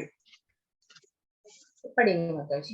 यत् आचरति श्रेष्ठस्तत्तत् वेदरो जनः स यत् प्रमाणं कुरुते लोकस्तत् अनुवर्तते. हरे कृष्ण माताजी. ஹரே கிருஷ்ணா. யத் யத் ஆசரதி ஸ்ரேஷ்டஸ். இங்க பாருங்க, ஒரு அம்மா டக்கு, அதை தொடர்ந்து பிள்ளைகளும் போயிட்டே இருக்கு இல்லைங்களா? அப்போ இது வழி நடத்துது இல்லைங்களா? அதே மாதிரிதான் ஒரு தலைவன் அப்படின்னு சொல்லப்படுகின்றவர் அவனுடைய செயல்களினாலே மற்றவர்களை வழிநடத்த வேண்டும். அதுதான் ஒரு பெரிய மனிதன் எத்தகைய செயல்களை செய்கின்றானோ அதையே பொதுமக்களும் பின்பற்றுகின்றனர். தன் செயல்களால் எந்த தரத்தை அவன் உவமை அமைத்து காட்டுகின்றானோ அதையே உலகம் முழுவதும் பின்பற்றுகிறது. சோ ஒரு பெரியவர் அப்படின்னு சொன்னா அவர் தகுதி வாய்ந்தவராக இருக்கணும். அவருக்கு எல்லா தகுதிகளும் இருக்கணும். சோ அவர் நடந்துக்கிறத பார்த்து மத்தவங்களும் நடந்துப்பாங்க, அவங்க ஃபாலோ பண்ணுவாங்க. சோ அப்படி ஃபாலோ பண்ணணும் அப்படின்னா அவருடைய செயல்கள் எல்லாமே முதன்மை தரம் வாய்ந்ததாக இருக்கணும். சோ அப்பதான் அவர் ஒரு எடுத்துக்காட்டா திகழ முடியும். இப்போ ஒரு அப்பா இருக்கிறார், அவர் சிகரெட் பிடிக்கிறார். அத பார்த்துட்டு பையனும் சிகரெட் பிடிக்கிறான், அவனுடைய டீனேஜ் வந்ததுக்கு அப்புறமா. அப்போ அந்த அப்பா அந்த பிள்ளைய கண்டிக்க முடியுமா? அவன் என்ன சொல்லுவான்? முதல்ல நீ நிறுத்துப்பா, அப்புறமா நான் நிறுத்துறேன் அப்படின்னு சொல்லுவான். அப்போ நம்ம தகுதிப்படுத்திக்கணும், அந்த மாதிரி நடக்கணும். அந்த மாதிரி நடக்கிறத பார்த்து மற்றவர்கள் எல்லாருமே நடக்கணும். சோ ஒரு தலைவர் அப்படிங்கிறவர், ஒரு மன்னர் வந்து என்ன பண்ணார், ஏகாதசி விரதம் இருக்கணும் அப்படிங்கிறதுக்காக நாட்டு மக்கள் அனைவரையுமே ஏகாதசி விரதம் இருக்க வைத்தார். ஏகாதசி விரதம் கண்டிப்பா கடைபிடிச்சே ஆகணும். அதுக்காக இவர் ஏகாதசி விரதம் இருக்கணும் இல்லைங்களா? அப்பதான் மத்தவங்களும் மக்களும் இருப்பாங்க. சோ அந்த மாதிரிதான் நம்ம நம்ம நல்ல விஷயங்கள் நம்ம சொன்னா வந்து எடுத்துக்க மாட்டாங்க. நம்ம வந்து நடந்து காட்டணும். நடந்து காட்டுறத பார்த்து அவங்க ஃபாலோ பண்ணுவாங்க. சோ அதுதான் வந்து இங்க சொல்லப்பட்டிருக்கிறது. ஒரு தடவை வந்து மகாத்மா காந்தி கிட்ட வந்து ஒரு பேரண்ட்ஸ் சின்ன பாப்பா ஒரு பொன் குழந்தைய கூட்டிட்டு வந்தாங்க. அவங்க வந்து என்ன சொன்னாங்கன்னா, காந்திஜி, என்னோட குழந்தை ரொம்ப ஸ்வீட் சாப்பிடுறா. பல்லெல்லாம் பாருங்க. வாய் திறந்து காமிக்க சொல்றாங்க. பல்லெல்லாம் சொத்தையா இருக்கு பாருங்க. என்ன சொன்னாலும் கேட்கவே மாட்டேங்கிறா. எப்ப பார்த்தாலும் ஸ்வீட் சாப்பிட்டுட்டே இருக்கிறா அப்படின்னு. காந்திஜி கொஞ்ச நேரம் அமைதியா இருந்தார். அப்புறம் சரி ஒரு 10 நாள் கழிச்சு வாங்க அப்படின்ட்டாரு. என்ன எதுக்கு போய் 10 நாள்? நல்லா அட்வைஸ் பண்ணி அனுப்புறதுக்கு போய் 10 நாள் கழிச்சு வான்னு சொல்றாரே! அப்படின்ட்டு இந்த பேரண்ட்ஸும் யோசிச்சுட்டு போயிட்டாங்க. அப்புறமா ஒரு 10 நாள் கழிச்சு அந்த பேரண்ட்ஸ் விடல பாருங்க. மறுபடியும் வந்தாங்க காந்திஜி கிட்ட. வந்து இருக்கும்போது அவர் வந்து சாப்பிடக்கூடாது, அது செய்யக்கூடாது, இப்படியெல்லாம் வந்து அட்வைஸ் பண்றாரு அந்த குழந்தைக்கு. அப்போ பேரண்ட்ஸ் நினைக்கிறாங்க, இப்ப இவரு சொன்னாரே, இது செய்யக்கூடாது, இப்படி செய், அப்படி செய்யலாம் சொன்னார் இல்லையா? அத அன்னைக்கே சொல்லியிருக்கலாமே அப்படின்னு வந்து நினைக்கிறாங்க. அதையே கேட்கிறாங்க. அப்போ காந்திஜி என்ன சொல்றாரு அப்படின்னா, 10 நாளுக்கு முன்னாடி நானும் நெறைய ஸ்வீட் சாப்பிடுறவனா தான் இருந்தேன். சோ, இப்போ இந்த 10 நாள் வந்து ஸ்வீட் சாப்பிடுறத எப்படி நிறுத்துறது அப்படின்னு நானு ரொம்ப ட்ரை பண்ணி, இப்ப நான் ஸ்வீட் சாப்பிடுறத நிறுத்திட்டேன். இப்போ எனக்கு ஸ்வீட் சாப்பிடக்கூடாது அப்படின்னு சொல்றதுக்கான தகுதி எனக்கு இருக்குது. அதனால நான் வந்து 10 நாள் கழிச்சு வர சொன்னேன். 10 நாளுக்கு முன்னாடி நானும் என்னோட ஸ்டேஜும் உங்க குழந்தையோட ஸ்டேஜும் சேம் தான். அப்ப எனக்கு என்ன தகுதி இருக்கு? அவள வந்து அவளுக்கு நல்ல வழிகாட்டுறதுக்கு எனக்கு தகுதி இல்லையே அப்படிங்கிறார். அப்போ நம்ம என்ன பண்ணணும்? நம்மளை தகுதிப்படுத்திக் கொள்ளணும். சோ அதுதான் இங்க வந்து சொல்லப்படுகிறது. ஆனா இன்னைக்கு என்ன நடக்குது அப்படிங்கிறது நம்மளுக்கு தெரியும். சிகரெட்ட வந்து எப்படி தூக்கி போட்டு குடிக்கிறது அப்படின்னு தான் சில பேர் சொல்லி தர்றாங்க. அதை யங்ஸ்டர்ஸ் எல்லாம் ஃபாலோ பண்றாங்க. இல்லைங்களா? குடிக்கக் கூடாது அப்படின்னு ஒரு சின்ன ஸ்லைட மட்டும் போட்டுட்டு, உடல் நலத்துக்கு கேடுன்னு போட்டுட்டு, ஃபுல்லா அதேதான். நம்மளுடைய யங்ஸ்டர்ஸ் எந்த பாதையில போயிட்டு இருக்காங்க அப்படின்னு நம்மளுக்கு நான் சொல்லவே தேவையில்ல. உங்க எல்லாத்துக்குமே தெரியும். சோ நாட்டை ஆள்பவர்கள், தலைவர்களாக இருப்பவர்கள், நம்ம வந்து எடுத்துக்காட்டாக இருக்கணும். அப்படின்னு தான் இங்க வந்து சொல்லப்பட்டிருக்கிறது. ஹரே கிருஷ்ணா. हरे कृष्ण माताजी। प्रकृते क्रियमाणानि गुणै कर्माणि सर्वशः अहंकार विमूढात्मा कर्ताहम् इति मन्यते। हरे कृष्ण माताजी। மாதாஜி, அகங்காரத்தினால் பாதிக்கப்பட்டு மயங்கிய ஆத்மா பௌதீக இயற்கையின் முக்குணங்களால் நடைபெறும் செயல்களுக்கு தன்னையே கர்த்தா என்று எண்ணிக்கொள்கிறான். சோ நமக்கு என்ன இருக்கு? அகங்காரம் இருக்கு. பொய் அகங்காரம், ஃபால்ஸ் ஈகோ இருக்கு. அதனால நம்ம செய்கின்ற செயல்களுக்கெல்லாம் நான் தான் காரணம் அப்படின்னு வந்து நினைச்சுக்கிறான். ஆனா ஆக்சுவலா நம்ம ஒரு சிறு துளிதான். நம்ம காரணம் கிடையாது. அது ஒரு காரியம் நடக்கணும் அப்படின்னா 5 விதமான ஃபேக்டர்ஸ் இருக்குது. அதுல முக்கியமானது என்ன அப்படின்னா பகவானுடைய அந்த கருணை, பகவானுடைய அந்த அனுக்கிரகம் இருக்கிறது. அது இல்லைன்னா நம்மனால எதுவுமே செய்ய முடியாது. ஆனா நம்ம என்ன நினைச்சுக்கிறோம்? நான் செய்யறேன், நான் செய்யறேன், நான் செய்யறேன் அப்படின்னு நினைச்சுக்கிறோம். சோ அந்த மாதிரி நம்ம அதனால முக்குணங்கள் நம்ம வந்து 3 குணங்கள்னால பாதிக்கப்பட்டிருக்கிறோம். வசியப்படுத்திக் கொண்டிருக்கிறது. ரஜோகுணம், சத்வகுணம், ரஜோகுணம், தமோகுணம். 3 குணங்கள். இந்த 3 பெண்களும் அந்த 3 குணங்களை ரெப்ரசன்ட் பண்றாங்க. இந்த 3 குணங்கள் ஒரு பொம்மைகள் போன்றது. அது கயிறுகளை கொண்டு இதெல்லாம் வந்து நம்ம ஜீவாத்மாக்கள் எப்படி ஆட்டு வைக்கிறது, எப்படி நம்ம பொம்மலாட்டம் பார்த்திருக்கோம் பாத்தீங்களா? இவங்க கண்ணுக்கே தெரிய மாட்டாங்க. ஆனா கயிறு மட்டும் இருக்கும். அந்த கயிறு கூட கண்ணுக்கு தெரியாது. ஆனா பொம்மைகள் கையசைத்து, கால் அசைத்து ஆக்ஷன்ஸ் எல்லாம் பண்ணும். அந்த மாதிரிதான் நம்மளும் இந்த 3 குணங்கள் கிட்ட வசியப்பட்டு மாட்டிக்கிட்டு கிடக்குறோம். எப்ப நம்ம இந்த பௌதீக உலகத்துல வந்து பிறந்துட்டோமோ அப்பவே இந்த மாயா சக்தி நம்மை வசியப்படுத்தி நம் மீது இந்த 3 குணங்களையும் ஏவி விடுகிறது. அதனாலே இந்த 3 சக்திகளும் நம்ம வந்து பாருங்க, சில நாள் வந்து நம்ம ரொம்ப சோம்பேறித்தனமா இருப்போம். அப்ப நம்மளுக்கு தமோ குணம் மேலோங்கி இருக்கிறது. சில சமயத்துல நம்ம கோபமா இருப்போம். எதுக்கெடுத்தாலும் மூக்குக்கு மேல கோபம் வரும். அப்ப ரஜோ குணத்துல இருப்போம். சில சமயங்கள் நம்ம சாந்தமா பதில் சொல்வோம். அப்ப நம்ம சத்துவ குணத்துல இருப்போம். சோ இந்த 3 குணங்களும் மாறி மாறி மாறி மாறி நம்மை வந்து ஆட்டுவிக்கிறது. சோ இந்த 3 குணங்கள்னால நம்மளுக்கு அகங்காரம், இந்த அகங்காரத்தின் மேலே வந்து நம்ம செயல்கள் செய்கின்றோம். அந்தந்த குணங்களுக்கு ஏற்ப செயல்கள் செய்வோம். சோ அதனால நம்ம என்ன நினைச்சுக்கிறோம், நம்மளதான் கர்த்தா, நான் தான் செய்கிறேன் அப்படின்னு நினைச்சுக்கிறோம்.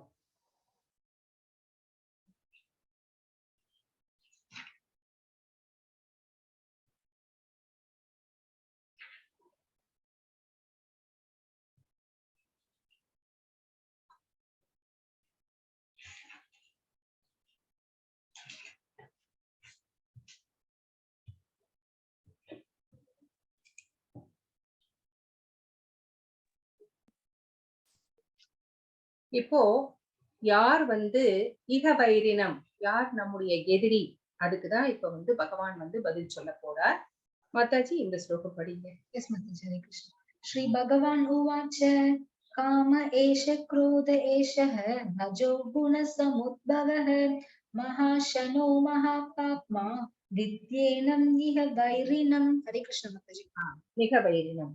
காம ஏஷ குரோத ஏஷ ரஜோ குண சமுத்பவக. சோ புருஷோத்தமரான முழுமுதற் கடவுள் கூறினார், அர்ஜுனா, காமமே இதற்கு காரணம்.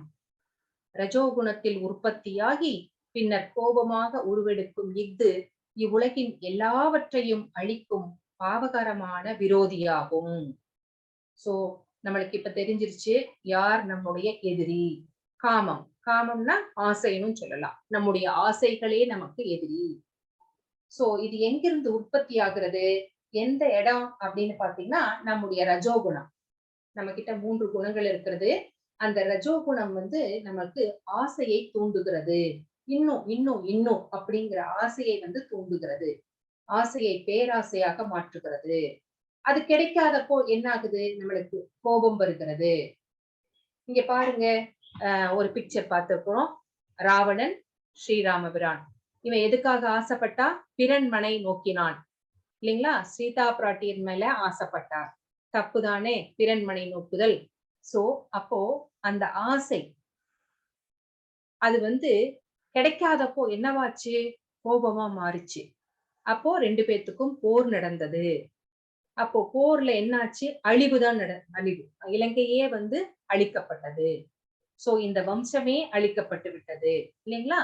சோ அதுதான் இவ்வுலகின் எல்லாவற்றையும் அழிக்கும் பாவகரமான விரோதி அப்படின்னு இந்த இடத்துல சொல்லியிருக்காங்க. இது உங்களுக்கு கொஸ்டின் வரும், யார் நம்முடைய எதிரி அப்படின்னு வந்து இங்க சொல்ல கேட்பாங்க. அப்போ நீங்க வந்து இதை எழுதணும். காமம்னு எழுதலாம், இல்லைன்னா ஆசைன்னு கூட நீங்க எழுதலாம்.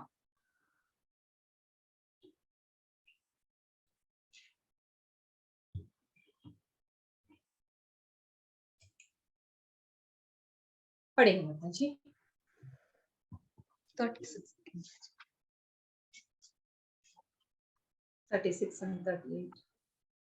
Arjuna Uvacha Adakena Prayuktoyam Papam Charati Purushaha Anichan Abhipashneya Balativa Niyojidaha.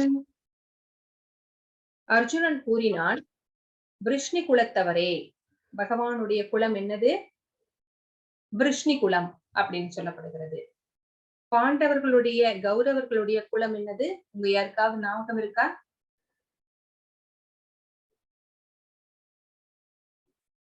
Hare Krishna devotees, உங்களுக்கு யாருக்காவது ஞாபகம் இருக்கா? குருகுலம் மாதாஜி. சொல்லுங்க பிரபு, சரியா கேட்கல. குருகுலம். குரு டைனாஸ்டி. கரெக்டா சொன்னீங்க பிரபு. அதே மாதிரிதான் கிருஷ்ணருக்கு வந்து விருஷ்ணி குலம்னு சொல்லுவாங்க. ஏன்னா 2 அம்மா அப்பா இல்லையா? யாதவர் சொல்லுவாங்க. யாதவ குலத்தவரேன்னு கூட சொல்லுவாங்க இவங்கள. சோ விருஷ்ணி குலத்தவரே, விருப்பமில்லாவிட்டாலும் பலவந்தமாக ஈடுபடுத்துவது போல ஒருவன் பாவ காரியங்களை செய்ய எதனால் தூண்டப்படுகிறான்? இப்ப அர்ஜுனர் வந்து தன்னையே நினைச்சிட்டு கேட்கிறார். எனக்கு போர் செய்ய விருப்பமே இல்ல. ஆனா என்ன வந்து பலவந்தமா ஈடுபடுத்துறீங்களே, அது பாவம் தானே. அப்போ எது வந்து தூண்டுது அப்படின்னு வந்து கேட்கிறார். மத்தவங்களுக்கு கேட்கிற மாதிரி தன்னை வந்து கேட்கிறார் இந்த இடத்துல. சோ விருஷ்ணி குலத்தவரே, விருப்பம் இல்லாவிட்டாலும் பலவந்தமாக ஈடுபடுத்தப்படுவது போல ஒருவன் பாவ காரியங்களை செய்ய எதனால் தூண்டப்படுகிறான்? சோ அந்த தூண்டும் சக்தி எது அப்படின்றது இந்த இடத்துல கேட்கிறாரு. மாதாஜி அடுத்த ஸ்லோகம் படிங்க. धूमेनाव्रियते वह्निर् यदा दर्शो मलेन च यदोल्पेनावृतो गर्भः तदा तेनेदम् आवृतम्. हरे कृष्ण माताजी. ஹரே கிருஷ்ணா. இந்த 38வது ஸ்லோகம் என்ன சொல்லுது அப்படின்னு பார்க்கலாம். எவ்வாறு நெருப்பு புகையாலும் கண்ணாடி தூசியாலும் கருப்பையாலும் மறைக்கப்பட்டு உள்ளதோ அவ்வாறே காமத்தின் பல்வேறு நிலைகளினால் உயிர்வாளிகளும் மறைக்கப்பட்டிருக்கிறார்கள். சோ நம்முடைய அந்த காமத்தின் நிலைகள், ஸ்டேஜஸ் இங்க இந்த ஸ்லோகத்துல சொல்றாங்க. காமம் தான் இக வைரினம்னு தெரிஞ்சுக்கிட்டோம். அப்போ அந்த அந்த ஸ்டேஜஸ் வந்து என்ன அப்படின்னு இந்த இடத்துல சொல்லப்பட்டிருக்கு. இங்க பாருங்க, நெருப்பு புகை வந்து மூடி கிடக்கு. அப்போ கண்ணாடி மேல தூசி படிஞ்சு கிடக்கு. இதுக்குள்ள கரு இருக்கு, ஆனா கருப்பை வந்து மேல வந்து அதை மறைச்சுக்கிட்டு இருக்கு. இந்த மாதிரி நம்முடைய ஆசை, நம்முடைய காமம் வந்து 3 ஸ்டேஜஸ்ல இருக்கும். அது நம்ம மனசுக்குள்ள மறைஞ்சிருக்கும், மறைக்கப்பட்டு இருக்கிறது அப்படின்னு இந்த இடத்துல நம்மளுக்கு சொல்லியிருக்காங்க. சோ ஆத்மா இந்த ஃபர்ஸ்ட் இருக்கிற ஸ்டேஜ் காமம் புகைக்கு ஒப்பிடும் போது, காமத்தை இந்த ஸ்டேஜ்ல இந்த காமத்தை வந்து புகை ஸ்டேஜுக்கு ஒப்பிடும் போது அது எதுக்கு சமமா இருக்கு? கொஞ்சம் நெருப்ப நம்மளால பார்க்க முடியும். சோ ஆத்மா தனது கிருஷ்ண உணர்வை நம்ம மனசுக்குள்ள இருக்கிற ஆத்மா நம்ம கிருஷ்ண உணர்வை கொஞ்சம் வெளிக்காட்டினா அப்போ இந்த புகையினால் மூடப்பட்டிருக்கும் நெருப்பை நாம் காணலாம். அப்போ நெருப்பின்றி புகை இருக்காது இல்லைங்களா? சோ ஆரம்ப நிலையில் இருக்கும் நெருப்பை வந்து நம்ம பார்க்கலாம். சோ இந்த ஆரம்ப நிலை, சோ ஆசையினுடைய நிலை ஆரம்ப நிலையில் இருக்கிறது. ஆனா கொஞ்சம் தூண்டி விட்டோம் அப்படின்னா, கிருஷ்ண உணர்வை தூண்டி விட்டோம் அப்படின்னா நம்மளுக்கு நெருப்பு இருப்பது தெரியும். சோ அடுத்தது கண்ணாடியில் உள்ள தூசியானது பற்பல ஆன்மீக வழிகளினால் மனக்கண்ணாடியை தூய்மைப்படுத்தும் முறையினை குறிக்கிறது. இது வந்து நெக்ஸ்ட் ஸ்டேஜ். இதுக்கு வந்து கொஞ்சம் இந்த அழுக்கை எல்லாம் நீக்கணும் அப்படின்னா நிறைய விஷயங்கள் வந்து நம்ம செய்யணும். அந்த கண்ணாடியை தூய்மைப்படுத்துவதற்கு இன்னும் கொஞ்சம் நம்ம ட்ரை பண்ணணும். இங்க வந்து கொஞ்சமே கிருஷ்ண உணர்வை வெளிப்படுத்தினாலே நெருப்பு இருப்பது தெரிஞ்சிரும் நம்ம ஆத்மாவுக்கு. ஆனா இங்க இன்னும் கொஞ்சம் கூட ட்ரை பண்ணினாதான் இந்த அழுக்க வந்து நம்மளால நீக்க முடியும். அப்போ என்னென்னலாம் பண்ணலாம் இந்த அழுக்க நீக்கிறதுக்கு, இந்த ஆசையை நீக்குவதற்கு, மனதிலே படிந்திருக்கிற தேவையற்ற களங்கமான ஆசைகளை நீக்குவதற்கு அப்படின்னு பார்த்தா நாம ஜபம். சோ பகவானுடைய நாமங்களை உச்சரிக்கணும் மிகச்சிறந்த முறையிலே.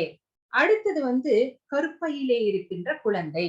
இந்த கருப்பையிலே இருக்கிற குழந்தை வந்து கதியற்ற நிலை. சோ அம்மா வந்து அம்மா வயித்துல குழந்தை இருக்கும் போது அம்மா வயித்துல 2 பை, ஒண்ணு கர்ப்பப்பை, அதுல பாப்பா இருக்கு, இன்னொன்னு உணவு பை. அந்த 2 பைக்கும் நடுவுல ஒரு கனெக்ஷன், அதுதான் வந்து அந்த தொப்புள் கொடி. அந்த தொப்புள் கொடி மூலம்தான் 5 மாசம் வரைக்கும் இந்த குழந்தை சுவாசிக்கிறது. அப்புறம் கூட முக்கால்வாசினால் எல்லாமே உணவு, எல்லாமே வந்து சுவாசம், சாப்பாடு எல்லாமே அந்த உணவு குழாய் மூலம்தான் போகுது. அம்மா ஏதாவது காரமா ஏதாவது சாப்பிட்டுட்டாங்கன்னு வைங்களேன், பாப்பாக்கு அது வந்து இன்னும் ஸ்கின் எல்லாம் வந்து சரியாவே வந்து வளர்ந்திருக்காது. அப்போ அந்த குழந்தைக்கு எப்படி எரியும்? அப்ப அந்த குழந்தை வந்து தாங்க முடியாம அவஸ்தைப்பட்டு நெளியும் போது அம்மா என்ன நினைச்சுக்கிறாங்க? குழந்தை என்ன உதைக்குது, பட்டர்ஃப்ளை எஃபெக்ட் அப்படின்னு நினைச்சுக்கிறாங்க. ஆனா உள்ள குழந்தை அவஸ்தைப்பட்டு கொண்டிருக்கிறது. அப்படி எரியறதுனால குழந்தை, பகவானே நான் இனியொரு ஜென்மம் எடுக்க மாட்டேன், எனக்கு இதுவே போதும், நான் வெளியே வந்ததுக்கு அப்புறம் எந்த பௌதீக செயல்களிலும் ஈடுபடாம உன்னுடைய நாமத்தை ஜபித்து உன்னுடைய அந்த தாமரை பாதங்கள்ல நான் சரணடைஞ்சிருக்கேன் அப்படின்னு அந்த குழந்தை வேண்டிக் கொள்கிறது. அதனால அசை கூட முடியறது இல்ல, திரும்ப கூட முடியறது இல்ல. அந்த மாதிரி ஒரு கதியற்ற நிலையிலே அந்த கருவிலே இருக்கின்ற குழந்தை இருக்கிறது. சோ அத இந்த கதியற்ற வாழ்க்கையை எதனுடைய ஒப்பிடலாம் அப்படின்னா, ஒரு மரத்துக்கு ஒப்பிடலாம். மரங்களின் வாழ்க்கை எப்படி இருக்கிறது? மரங்களும் உயிர்வாழிகள் தான். ஆனா அவங்களுக்கு ஆசை ஜாஸ்தி. ஆசை ஜாஸ்தியாதனால மரங்களாக பிறந்தார்கள். இப்போ அளவு கடந்த காமம் இருக்கிறதுனால அந்த மரங்களாக பிறந்திருக்கிறார்கள். அவங்கள யார் வேணாலும் வெட்டலாம் இல்லைங்களா? மரத்தினால ஒண்ணுமே செய்ய முடியாது, கதியற்ற நிலையில இருக்கிறாங்க. சோ அடுத்தது தூசி படிந்த கண்ணாடியை யாருக்கு ஒப்பிடலாம்னா, மிருகங்களுக்கும் பறவைகளுக்கும் ஒப்பிடப்படுகிறது. அடுத்தது அவங்களுடைய வாழ்க்கை இந்த ஸ்டேஜ்ல இருக்கு. புகையினால் மறைக்கப்பட்டுள்ள நெருப்பு மனிதர்களுடைய வாழ்க்கையில ஒப்பிடப்பட்டிருக்கிறது. அப்போ பறவையினால, மரங்களினால பக்தி செய்ய முடியாது. ஆனா மனிதர்கள்னால அந்த கிருஷ்ண உணர்வை கொஞ்சமே தூண்டிவிட்டோம் அப்படின்னா, இந்த பிறவி எடுத்ததன் பயன் பகவானை அறிந்து பகவானை சென்று அடைவது அப்படிங்கிற அந்த பயனை அடைய முடியும். சோ நம்மளுடைய கிருஷ்ண உணர்வை புதுப்பித்துக் கொள்ளலாம். சோ நெருப்பினை தூண்டலாம் அப்படிங்கிறதுனாலதான் அதுக்கு ஒப்பிடப்பட்டிருக்கிறது. சோ இந்த மனித வாழ்க்கையிலே இருந்து தப்பித்து இந்த கண்டிஷன்டு சோல்ஸ் அப்படிங்கிற நிலைமையிலே இருந்து நம்ம லிபரேட்டட் சோல்ஸ் அப்படிங்கிற மாறணும் அப்படின்னா கிருஷ்ண உணர்வை புதுப்பித்துக் கொள்ளணும். அப்படின்னா கிருஷ்ண உணர்வை விருத்தி செய்து கொள்ளலாம். ஹரே கிருஷ்ண மாதாஜி. ஹரே கிருஷ்ண மாதாஜி. இந்திரியாணி பராண்யாஹுர் இந்திரியேப்யः பரம் மனः மனசஸ்து பரா புத்திர் யோ புத்தேர் பரதஸ்து சஹ. ஹரே கிருஷ்ண மாதாஜி. செயலாற்றக்கூடிய புலன்கள், சோ நம்முடைய கைகள், கால்கள், இது எல்லாமே கண்கள், காதுகள், மூக்கு, இதெல்லாமே செயலாற்றக்கூடிய புலன்கள். இதை விட உயர்ந்தது எது? இது எதை விட உயர்ந்தது? இந்த புலன்கள் எதை விட உயர்ந்ததுன்னா ஜட பொருளை விட உயர்ந்தது. ஜடத்துன்னா அதனால எந்திரிச்சு நடக்க முடியாது, டேபிள் இருக்கு இல்லைங்களா, மரம் இருக்கு, அந்த மாதிரி எல்லாம் இருக்கு இல்லையா, ஜடமாக இருக்கிறது. ஒரு கல் இருக்கு. அந்த பொருள்களை விட இந்த செயலாற்றக்கூடிய புலன்கள் உயர்ந்தது. அப்போ இந்த செயலாற்றக்கூடிய புலன்களை விட உயர்ந்தது எது அப்படின்னா மனசு. இந்த மனசை விட உயர்ந்தது எது? புத்தி. சோ ஆனா இது எல்லாத்துக்கும் மேல உயர்ந்தவன் ஒருத்தர் இருக்கிறான். யார் அப்படின்னா இந்த புத்தியை விட, மனதை விட, செயலாற்றக்கூடிய புலன்களை விட, ஜட பொருள்களை விட யார் உயர்ந்தவன் அப்படின்னு கேட்டா ஆத்மா. சோ நம்முடைய ஆத்மா தான் இவங்க எல்லாத்தையும் விட உயர்ந்தவன் அப்படின்னு இந்த ஸ்லோகம் நம்மளுக்கு சொல்கிறது.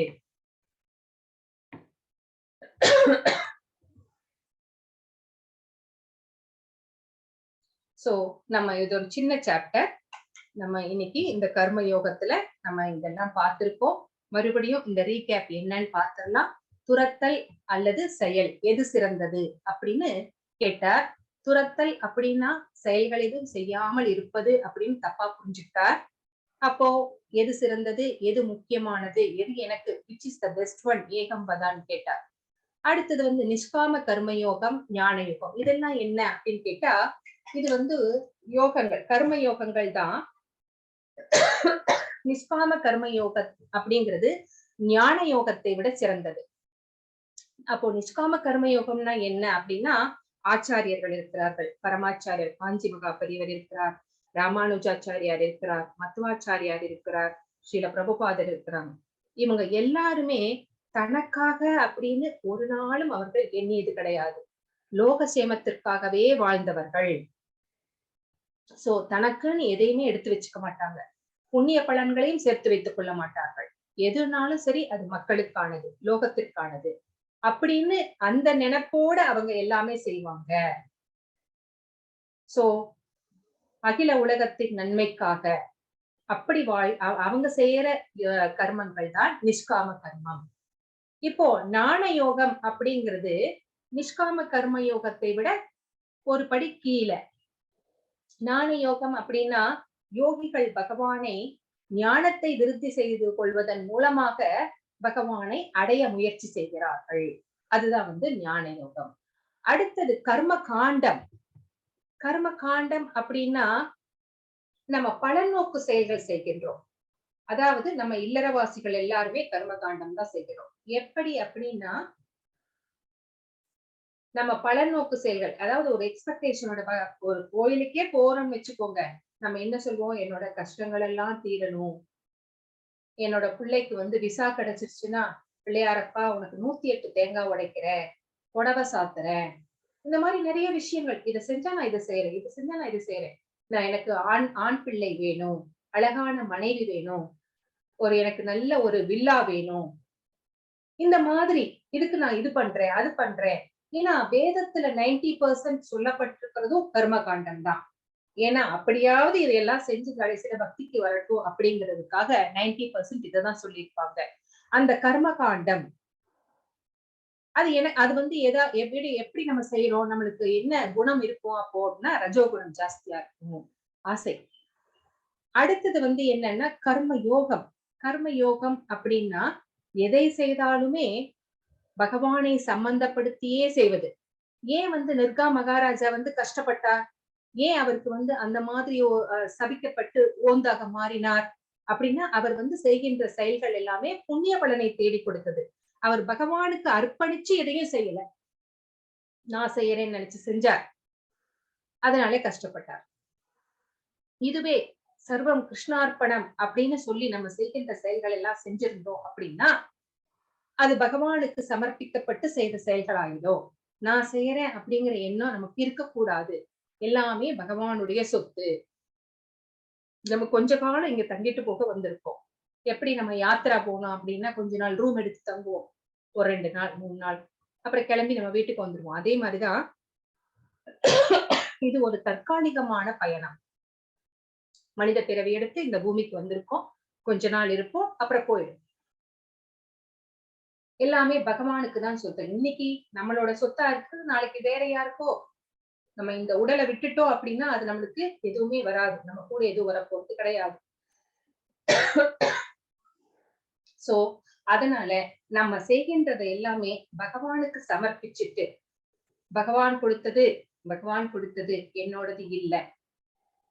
இதுவே நம்ம சொந்த வீடா இருந்தா அதுல ஏதாவது ஒரு டேமேஜ், ஏதாவது ஒரு பர்னிச்சர்ஸ் எல்லாம் இருக்கு, கரையன் ஆயிடுச்சு, இல்ல செவுத்துல ஏதோ தண்ணி ஒழுகுது அப்படின்னு நம்மளுக்கு ரொம்ப கஷ்டமா இருக்கும்.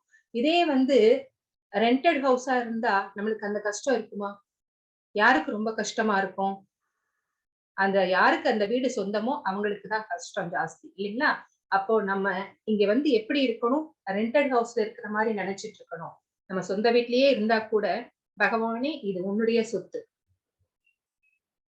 நான் கொஞ்ச நாள் இருந்துட்டு போகிறதுக்காக வந்திருக்கேன் அப்படிங்கிற அந்த நினைப்போட இருக்கணும். அது வந்து கர்மயோகம். பகவானுக்கு எல்லாமே அர்ப்பணிச்சு செய்வது, காட் சென்டர்டா வச்சு செய்யறது கர்மயோகம். இன்னும் ஒண்ணு இருக்கு, கர்மீஸ். கர்மீஸ் எப்படி அப்படின்னா, நான் இவ்ளோ சம்பாதிக்கிறேன், நான் ஏன் உனக்கு தரணும், நான் சம்பாதிக்கிறது எல்லாமே எனக்கு தான், நான் தான் செலவு பண்ணுவேன் அப்படின்னு ரொம்ப சுயநலத்தோடு இருக்கிறவங்க கர்மீஸ் அப்படின்னு சொல்லப்படுகிறார்கள். அடுத்து நம்ம எடுத்துக்காட்டாக வழிநடத்துங்கள் நம்ம பார்த்தோம் இல்லைங்களா, அந்த டக்ஸ் போறது, அம்மா பின்னாடியே அந்த சின்ன குட்டி டக்ஸ் எல்லாம் போறது பார்த்தோம். அப்ப நம்ம வந்து அடுத்தவங்க வந்து நம்மளை ஃபாலோ பண்ணணும்னா அதனுடைய தகுதிகள் நம்மளுக்கு இருக்கணும். சோ அப்பதான் நம்ம ஒரு நல்ல தலைவராக இருக்க முடியும். ஒரு நாட்டுக்கு மன்னராகவோ ஒரு தலைவராகவோ இருக்கணும்னா நமக்கு அந்த தகுதிகள் இருக்கணும். அந்த மாதிரி இருந்தாதான் ஒரு நல்ல சமுதாயத்தை உருவாக்க முடியும். சோ அர்ஜுனா, நீயும் ஒரு வழிகாட்டியாக இரு அப்படிங்கிறாரு. அப்போ நம்மளுக்கு யார் மிகப்பெரிய எதிரி அப்படின்னா நம்முடைய ஆசைகள். அந்த ஆசைகள் எங்கிருந்து தோன்றுகின்றன, ரஜோகுணத்திலிருந்து தோன்றுகின்றன அப்படிங்கிறத பார்த்தோம்.